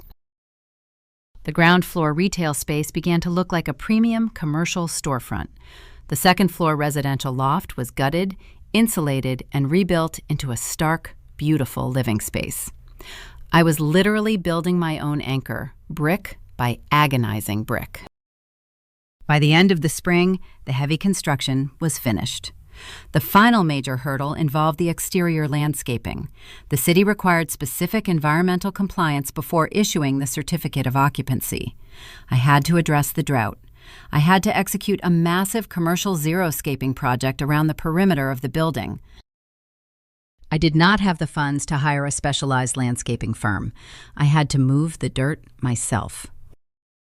The physical pain of shoveling gravel and planting drought-resistant shrubs was intense, but the emotional reality of moving into the finished residential loft above my commercial space was a victory so profound it rewrote my entire understanding of ownership. I was finally sleeping under a roof that I legally possessed. However, the true test of my newly minted empire was rapidly approaching. I needed a commercial tenant for the ground floor retail space to cover the massive mortgage. I listed the property on the regional market through a blind LLC. I expected a local boutique or a small tech firm to apply. I did not expect the identity of the primary applicant. I did not expect to sit in my new loft, open an email from my leasing broker, and stare at a corporate financial statement bearing a name that would trigger the most terrifying and intensely satisfying collision of my entire life. My lease at the drafty apartment near 700 East expired on a Tuesday. I did not sign a renewal agreement. I packed 12 years of renting into the back of a rented cargo van. I drove south to Midvale and carried my cardboard boxes up the narrow wooden staircase to the second floor of my commercial building. The residential loft was far from finished. It was an active construction zone. The walls were bare wooden studs. The plumbing consisted of red and blue synthetic pipes snaking across the subfloor. I inflated a cheap air mattress in the center of the room. I slept surrounded by sawdust, the sharp scent of fresh pine timber, and the low hum of a portable electric space heater. The environment was chaotic and freezing, but the airspace belonged to me. No property manager could raise my monthly rate. No distant owner could ignore a maintenance request. The physical discomfort was a feature of my autonomy rather than a symptom of my poverty. During the week, I maintained my pristine corporate facade. I sat in my sterile cubicle evaluating commercial debt for regional developers. I wore tailored blazers and projected clinical authority to my clients. On Friday nights, I drove back to Midvale, stripped off the corporate armor, and put on a heavy canvas work jacket. I spent my weekends acting as my own general demolition crew. I tore out the remaining rotted drywall on the ground floor. I swung a sledgehammer until my shoulders ached and my palms blistered inside my thick leather gloves. I hauled heavy contractor bags filled with decades of industrial debris to the steel dumpster parked on the street. Every swing of the hammer chipped away at the narrative my family had written for me. Richard believed I needed a male anchor to survive the market. I was building my own foundation using fiberglass insulation and sheer, stubborn willpower. I kept my address a strict secret from my parents and my brother. When my mother called to ask about my weekend plans, I offered vague excuses regarding heavy workloads and early bedtimes. I did not invite Diane to see my loft. I did not want Richard to inspect my framing or critique my electrical panels. I knew exactly how he operated. If he saw the unfinished shell, he would diagnose the project as a failure. He would look at the exposed wires and see the ghosts of his 2008 bankruptcy. He would offer unsolicited advice laced with paternal condescension. I protected my asset by wrapping it in total silence. I let them believe I was still shivering in a transient rental, wasting my paycheck on a dead-end lifestyle. The final municipal hurdle before securing the certificate of occupancy involved the exterior perimeter of the lot. The Salt Lake Valley was locked in the grip of a historic megadrought. The state had recently enacted severe water conservation mandates to protect the dwindling reservoirs. The Midvale Commercial Zoning Code had updated its compliance rules to reflect these environmental realities. I could not just pour concrete or plant cheap grass over the dirt patches surrounding the building. The city demanded strict commercial xeriscaping. I had to remove a wide strip of cracked asphalt along the southern elevation and replace it with a porous, drought-resistant landscape. I did not possess the remaining budget to hire a commercial landscaping crew. I had to move the earth myself. I rented a heavy-duty tiller from a local hardware store. I broke up the asphalt by hand.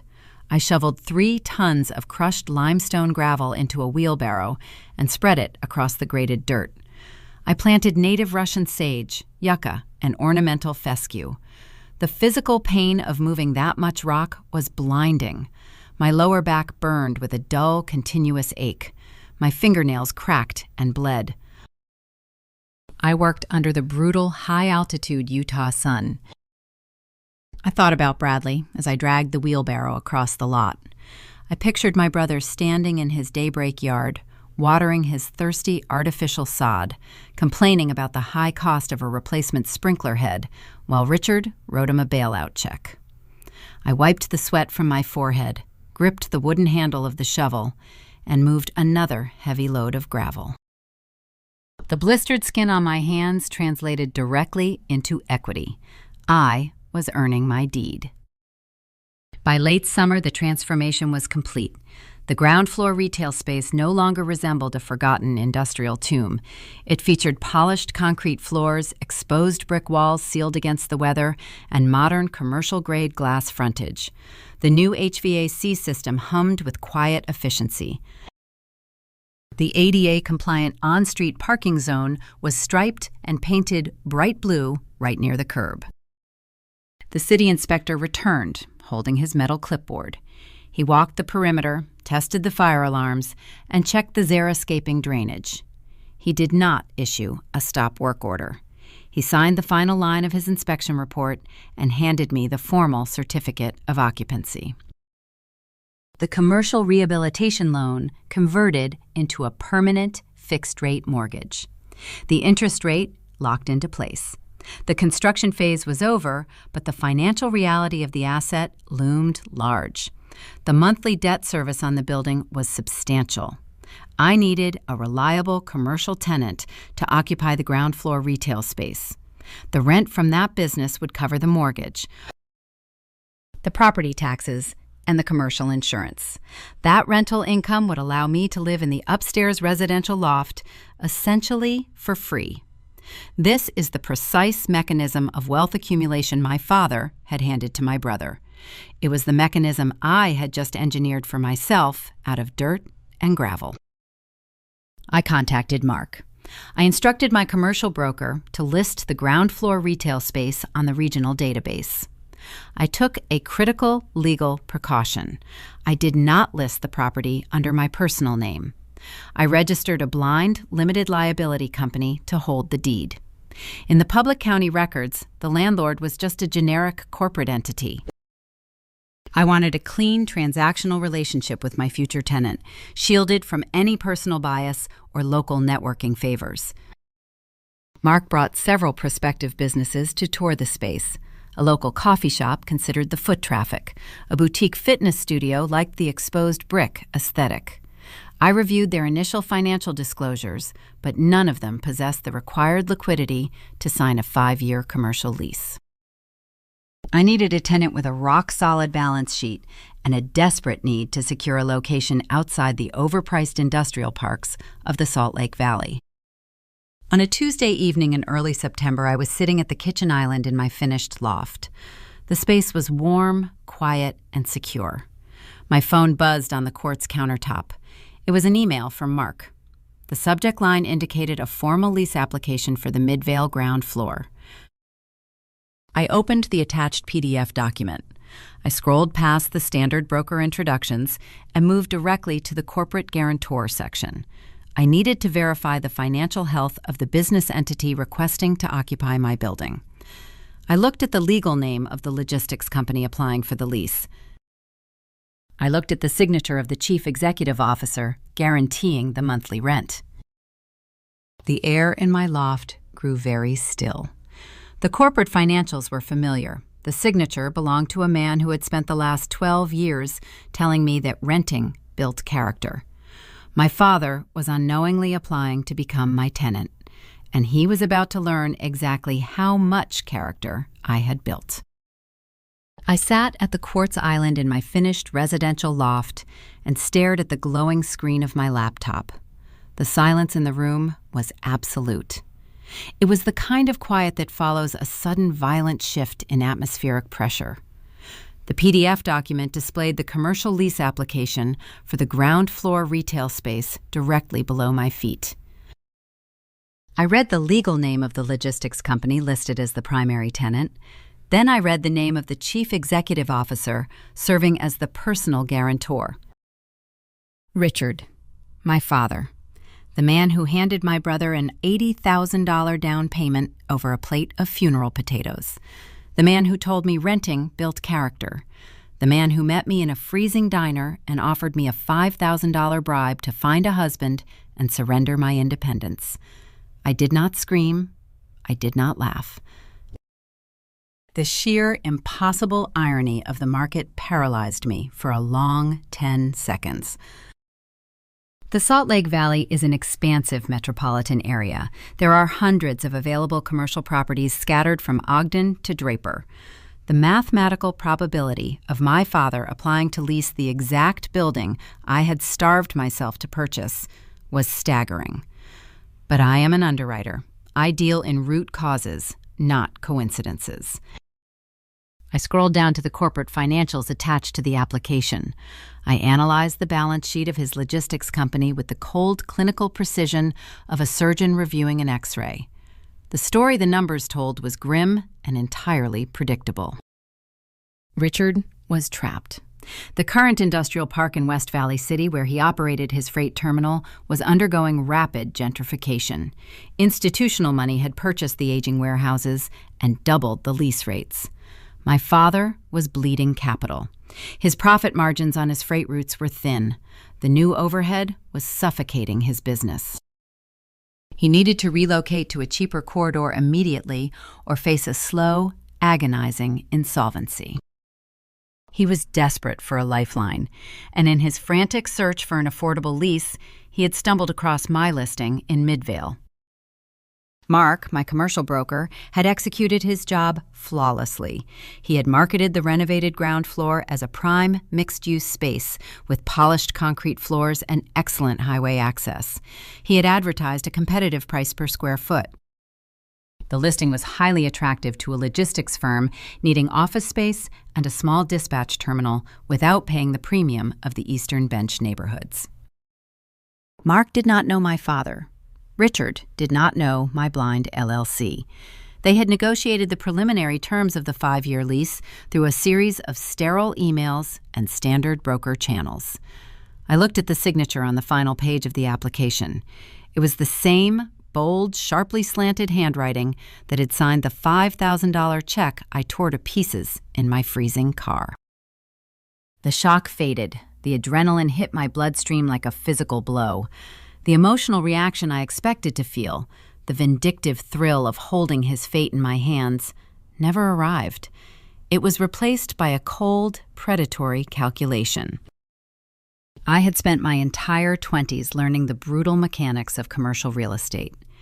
I had studied the exact forces that broke my father in 2008.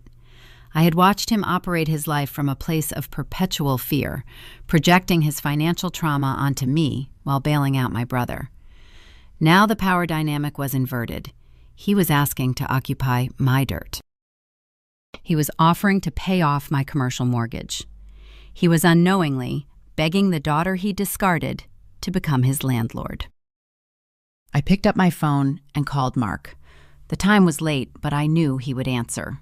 Mark greeted me with the cheerful tone of a broker who had just secured a solid tenant. He told me the logistics company was eager to move fast.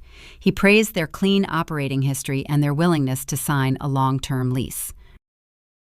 He said the guarantor was an established local businessman who needed to secure the location by the end of the month. I kept my voice perfectly flat. I did not reveal the biological connection. I told Mark the applicant looked viable. I instructed him to draft the final commercial lease agreement. I mandated the inclusion of strict financial covenants. I required a heavy security deposit and a personal guarantee clause that locked his personal assets to the corporate debt. I was underwriting my father the exact same way I underwrote the institutional funds in Chicago. Mark agreed to draft the paperwork and forward it to the logistics company for signature. He told me he would schedule a walkthrough for the tenant later that week to finalize the interior dimensions. I hung up the phone. I walked to the large window in my loft and looked down at the street below. The blue-painted ADA parking zone I had fought the City Planning Commission to secure sat illuminated by a streetlight. My father had spent his entire life trying to control his environment by controlling his capital. He believed money was a shield against the unpredictable forces of the free market. He thought he was protecting his son by anchoring him to a deed, and protecting his daughter by forcing her to remain transient. He was about to learn that true leverage does not come from a bank account. It comes from the grit required to build an asset out of a derelict shell while the rest of the world tells you it cannot be done. The trap was set. The paperwork was moving through the channels. I did not need to confront him or explain my strategy. I just needed to wait for the ink to dry on the countersigned lease. However, the final execution of this transaction required a specific stage. I could not simply mail him the finalized contract. The revelation demanded an audience. The narrative my family had constructed over 12 years needed to be publicly dismantled. The opportunity to deliver that revelation arrived in the form of a group text message from my mother, Diane. She announced the details for the annual Pioneer Day celebration.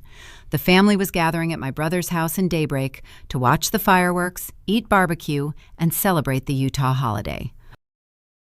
I had skipped every family function for the past 18 months. I had isolated myself in the freezing smog of the winter inversion and the brutal heat of the summer demolition. I had missed Thanksgivings, birthdays, and Sunday dinners to hoard my capital and fight the municipal zoning board. I replied to the group text. I confirmed my attendance. I was not going to Daybreak to eat potato salad. I was going to deliver a commercial lease agreement. I was preparing to walk into my brother's pristine suburban yard, carrying the deed to a Midvale property, and watch my father realize his business survival depended entirely on the character I had built. July 24th is Pioneer Day in Utah. The entire state shuts down to celebrate the arrival of the early settlers who crossed the plains to build a society in the high desert. It is a holiday dedicated to the virtue of resilience. The local culture treats surviving harsh environments and building equity out of dirt as a mandatory trait. The irony was a sharp metallic taste in my mouth as I drove my Honda Civic back into the pristine borders of Daybreak. I had crossed my own grueling desert over the past 12 months. I had survived the suffocating zoning freeze, the exhausted night shift underwriting hustle, and the blinding physical pain of commercial landscaping. I had secured my perimeter, and I was returning to the family table for the first time in over a year, carrying the ultimate proof of my settlement. I parked my car on the uniform street behind my father's heavy-duty truck. I walked up the driveway and let myself into my brother's backyard through the side gate. The sun was beginning its slow descent over the Ochre Mountains. The heavy summer heat radiated off the concrete patio. Bradley was standing near the edge of his manicured sod lawn. He was fiddling with a brand-new, oversized ceramic smoker. The severe foundation leak that nearly ruined his home the previous summer was a forgotten memory. The $15,000 bailout check our father provided had erased the consequence of his negligence. Bradley had learned 0 lessons regarding risk management. He had simply acquired more expensive toys on credit. My mother, Diane, saw me walk through the gate. She hurried over holding a plastic bowl of potato salad. She wore a floral summer dress and a tight, forced smile. She hugged me and remarked that I looked remarkably thin. She asked if I was still working those terrible late nights at the corporate office. She told me I needed to slow down and enjoy my youth before it vanished. I offered a polite, neutral nod. I took a paper plate and accepted a scoop of the potato salad. I did not tell her my late nights were spent hauling shattered drywall to an industrial dumpster. I walked over to a metal patio chair and sat down. I placed my leather purse carefully on the ground, right next to my ankle. Richard was standing near the patio table holding a cold bottle of beer. He wore a short-sleeved collared shirt. He looked tired but energized by a recent victory. He was holding court. He dominated the ambient conversation with the gruff, authoritative cadence he always used when discussing money. Bradley abandoned his new smoker and walked over to listen. He leaned against the sliding glass door holding a pair of stainless steel tongs. Richard took a drink from his bottle and sighed. He told Bradley the logistics market was tightening again. The institutional money moving into West Valley City was squeezing the independent freight operators. He explained that his current landlord had demanded a 40% rent increase for his aging terminal. He said the new overhead would have suffocated his profit margins within 6 months. He announced he had to execute a rapid relocation to save the business.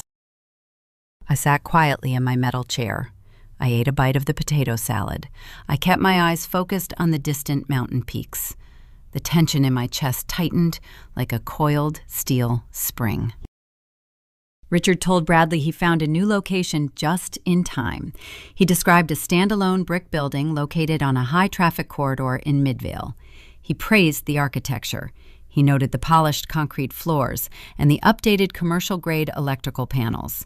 He said the property possessed excellent highway access for his dispatch drivers. He pointed the neck of his beer bottle toward my brother. He told Bradley the new building was a perfect logistical hub. He said the owner had taken a derelict shell and turned it into a premium asset. Then Richard shifted his focus to the lease negotiations. His tone changed from relief to a grudging, profound respect. He explained that the landlord operated behind a blind, limited liability company. He said the owner refused to meet face-to-face and routed all communication through a seasoned commercial broker. Richard complained about the paperwork. He detailed the rigorous financial screening he was forced to endure just to submit the application. He told Bradley the lease terms were brutal. He listed the strict covenants. He mentioned the heavy security deposit required to secure the keys. He described the personal guarantee clause that tied his private bank accounts to the corporate debt of the logistics firm. He said the landlord left zero room for negotiation and dictated the terms with cold, mathematical precision. Richard shook his head and offered a rare, genuine laugh. He said he hated the strict covenants, but he respected the execution. He called the unknown landlord a shark.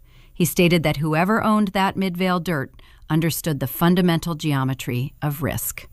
He praised the ruthless business acumen required to underwrite a tenant so thoroughly. I took another bite of potato salad. The food tasted like dry ash, but I forced myself to chew steadily. For 28 years, I had waited for my father to validate my intellect.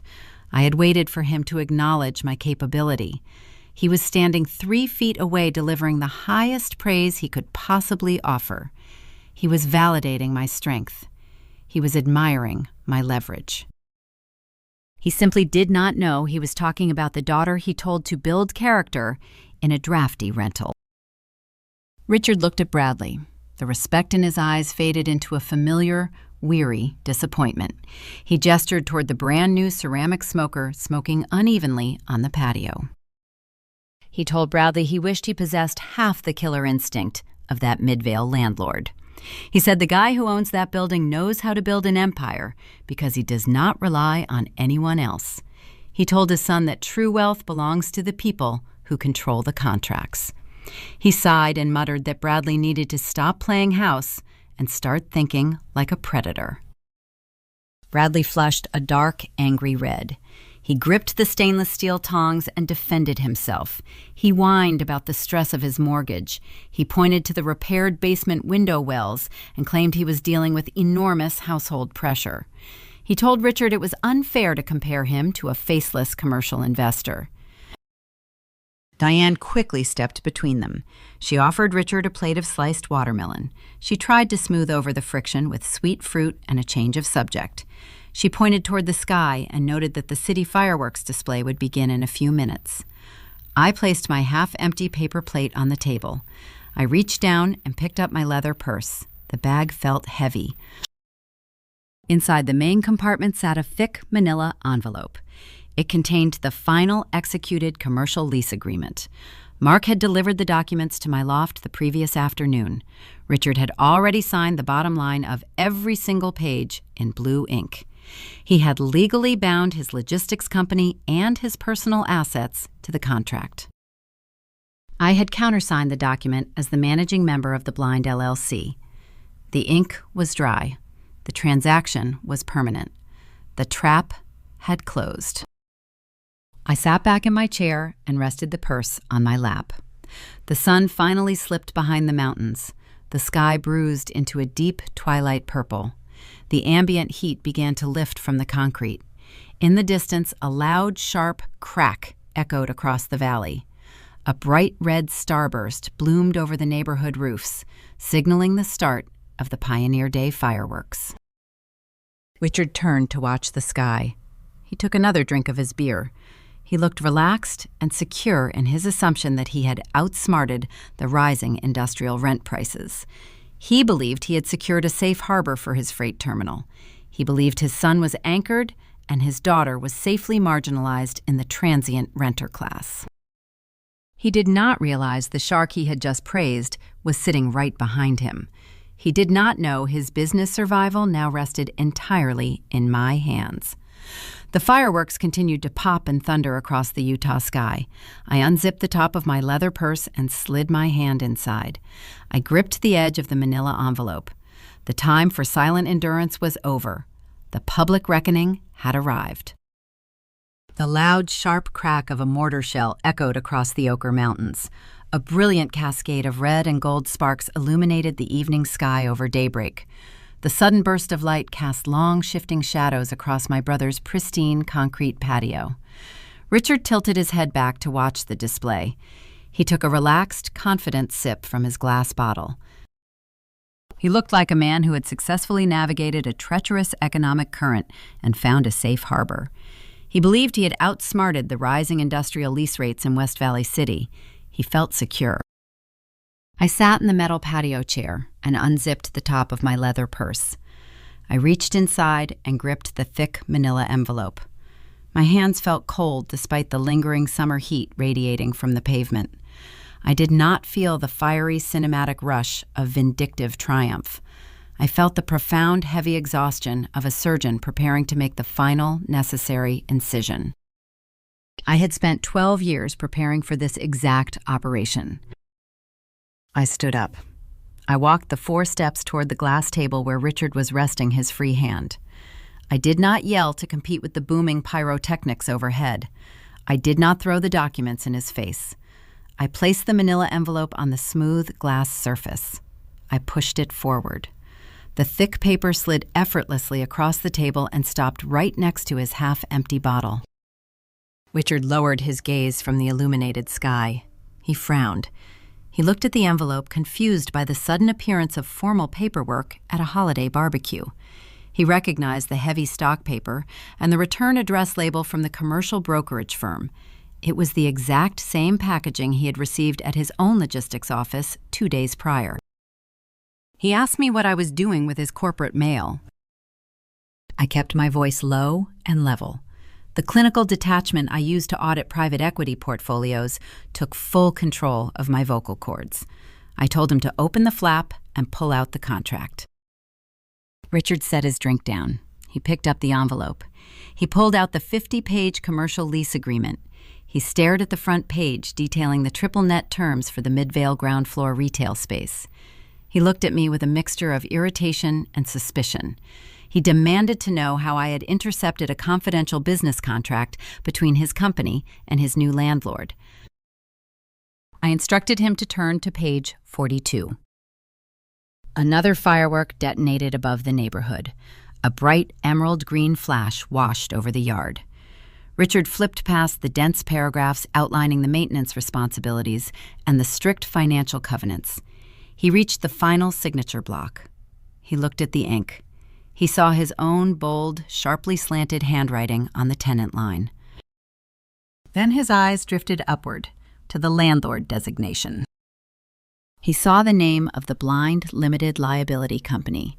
Right beneath the corporate entity, on the line reserved for the managing member, he saw my authorized signature, Chloe. The physical transformation of my father was instantaneous and devastating. The rugged, confident patriarch who had spent the last hour holding court and dispensing financial wisdom simply vanished. The color drained from his cheeks, leaving his skin a pale, sickly gray. His jaw went slack. The wrinkles around his eyes deepened as his brain struggled to process the impossible data resting in his hands. He stared at the paper. He stared at me. He opened his mouth, but his vocal cords failed to produce a sound. The man who managed his entire life through rigid ledgers and defensive capital had just discovered a fatal structural flaw in his own universe. He had spent my entire youth telling me that women needed a male anchor to survive the brutal realities of the free market. He had handed my brother $80,000 to buy a suburban lawn because he viewed Bradley as fragile. He had abandoned me to the renter class, claiming the struggle would build my character. He had met me in a freezing diner and offered me a $5,000 bribe to find a husband and surrender my independence. Now he was holding a legally binding document proving that the daughter he deemed a liability owned the exact commercial dirt required to keep his business solvent. He was the fragile tenant. I was the anchor. He lowered the contract. His hands shook, rattling the thick pages. He whispered my name. It sounded like a question he was afraid to ask. I did not offer him a soft landing. I dismantled his ego piece by grueling piece. I told him he had spent the last hour praising the ruthless business acumen of the person who drafted those strict financial covenants. I reminded him he admired the trap. I stated he just did not realize he was walking directly into my trap. Bradley stepped forward from the sliding glass door. He gripped his stainless steel tongs. He looked at the paperwork in our father's trembling hands and tried to diminish the reality of the situation. My brother scoffed and asked how I could possibly buy a commercial building. He demanded to know where I secured the money. I turned my attention to Bradley. I told him I bought the building with the capital I did not spend on riding mowers, custom fire pits, and $15,000 foundation bailouts. I explained I spent my 20s living in drafty apartments near 700 East, eating generic oats, while he played house in a subsidized reality. My mother, Diane, dropped the knife she was using to slice a watermelon. It clattered loudly against the granite outdoor counter. She took a step toward Richard. Her face mirrored his profound shock. She tried to deploy her usual tactic of smoothing over the friction. She stammered that this was a wonderful surprise and suggested we should celebrate my new investment. I looked at Diane. I told her this was not a family celebration. This was a finalized corporate transaction. I looked back at Richard. The fireworks booming in the distance provided a relentless, rhythmic soundtrack to his realization. He could not back out of the lease. The gentrification in West Valley City was already crushing his profit margins. He had exhausted his relocation options. He needed the Midvale dispatch terminal to keep his freight trucks moving. He was legally bound to pay his daughter every single month for the next 5 years. I explained the mechanics of his new reality. I told him the lease was a triple net agreement. I stated he was now legally responsible for the property taxes, the commercial building insurance, and the structural maintenance of the ground floor. I informed him my newly finished residential loft occupied the second floor. I made it clear that his monthly rent payments would cover my commercial mortgage in full. He was going to buy my building for me. If you had the chance to become your toxic family member's landlord, would you approve their application or deny it? Tell me your verdict below.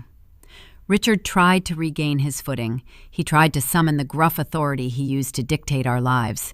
He straightened his shoulders and claimed he taught me how to be tough. He tried to spin my grueling survival into a testament of his own masterful parenting. He said he always knew I had an edge. I cut him off before the delusion could take root. I refused to let him co-opt my sweat equity. I told him he did not teach me how to be tough. I told him he taught me how to underwrite bad debt. I explained I spent the Utah winter inversion taking night shift contracts, auditing private equity portfolios until my vision blurred, just to keep my commercial mortgage out of default. I detailed the 8 months I spent fighting the Midvale City Planning Commission over a single ADA parking spot. I told him I hauled the shattered drywall to the industrial dumpster myself until my hands bled. I leaned forward. I rested my hands on the glass patio table. I looked directly into the eyes of the man who lost his warehouse in 2008 and never recovered his courage. I told him he was right about one thing. 12 years ago, I confirmed that renting builds character. I stated that my character-building exercises taught me how to identify a desperate logistics company and lock them into a flawless 5-year lease. I picked up my leather purse from the ground. I zipped the main compartment shut. I did not wait for his rebuttal. The transaction was complete. I delivered my final instructions. I kept my tone flat, precise, and unyielding. I told Richard the first month of rent and the heavy security deposit were due by wire transfer to my escrow account. I expected the funds to clear by 8 o'clock on Monday morning. I warned him that if the capital did not arrive on time, I would initiate the default penalty clauses he signed on page 18. I turned around and walked across the manicured sod lawn. I exited through the side gate and walked down the uniform Daybreak street toward my car. Behind me, the patio remained entirely silent beneath the loud crackling explosions of the Pioneer Day sky. I had severed the biological tether and replaced it with a commercial lease. The power dynamic was permanently inverted. And I was finally going home to a roof I owned. Write the concluding part of the story using a first-person narrative, 500 words in English, including 5 lessons learned from the story, and a CTA mentioning the channel name Maya Tells Stories, and earnestly asking viewers to subscribe to the channel to continue following other fascinating stories from Maya the Storyteller, and to help the channel be maintained and further developed. Monday morning arrived. I sat at the quartz kitchen island in my residential loft. I opened my laptop and logged into the commercial escrow portal. The digital clock in the corner of the screen turned to 8. I refreshed the browser page. The ledger updated. A substantial wire transfer appeared in the pending column. The exact numerical value of the first month of rent and the heavy security deposit sat securely in my account. The routing number belonged to my father's logistics company. Richard had conceded. He did not pay because he wanted to support his daughter. He paid because the free market left him no alternative. I knew the exact economic forces trapping him. Under the Tax Cuts and Jobs Act of 2017, his old freight terminal in West Valley City sat inside a newly designated federal opportunity zone. Wealthy coastal funds had swarmed that specific industrial zip code over the past year. They purchased the aging warehouses at premium prices to defer their capital gains taxes. The new institutional landlords immediately raised the lease rates to justify their acquisitions. Richard was priced out of his own territory. He could not afford to breach my contract and search for another terminal. Finding a new location would require months of logistical downtime he did not possess.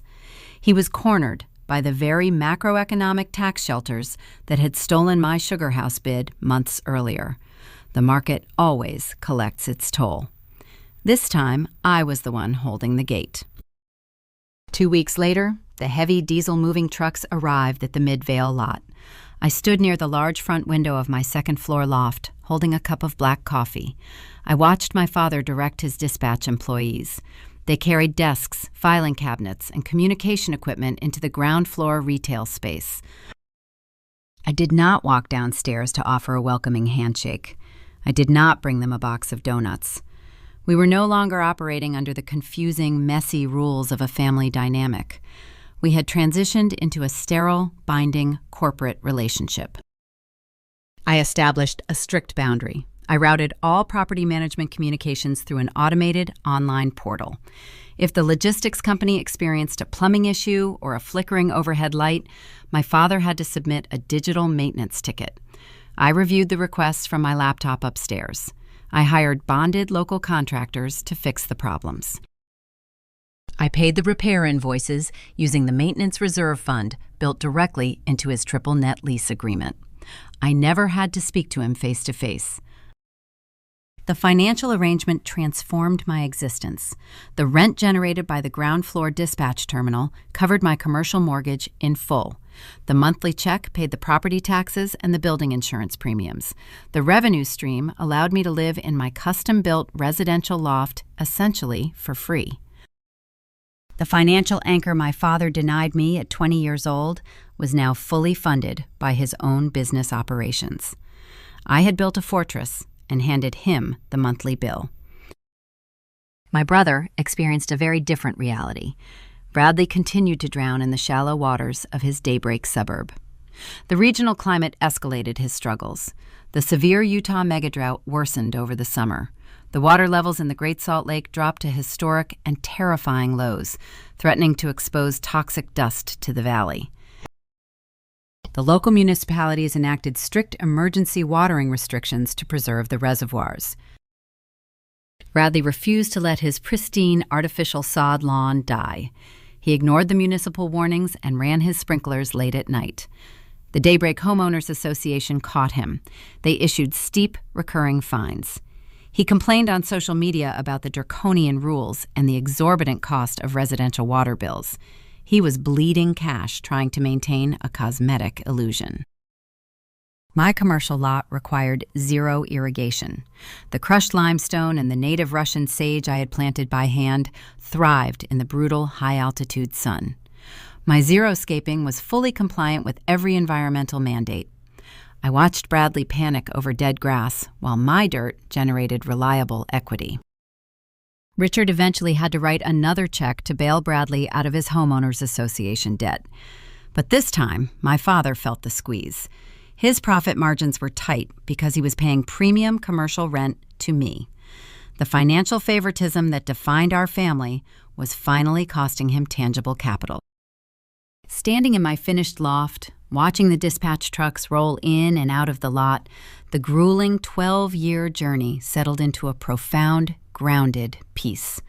The chronic panic that dictated my 20s evaporated. I had secured my autonomy. I did not owe anyone my gratitude or my compliance. Looking back at the dining room table, the freezing apartments, and the endless municipal zoning hearings, I realized this empire was built on 5 distinct pillars. First, spite is a powerful temporary fuel, but mathematics is a permanent foundation. The humiliation of watching my brother receive an $80,000 check got me off the kitchen floor. The anger kept me awake during the night shift underwriting contracts. But spite burns out. You cannot finance a building with emotion. You secure a deed by understanding debt service coverage ratios and capitalization rates. The numbers do not care about your feelings. Second, financial favoritism reveals the internal fears of the parent, not the limits of the child. Richard gave Bradley the down payment because he viewed his son as weak and incapable of swimming alone. He denied me the capital because he recognized I was a survivor. He projected his own trauma from his 2008 bankruptcy onto his children. His rejection was a diagnosis of his own cowardice. It had nothing to do with my potential. Third, independence requires a messy, exhausting price tag. Freedom is never handed down on the silver platter. It cost me my youth. It cost me a normal social life. It required blistered hands, shattered drywall, and freezing winters spent hoarding generic oats.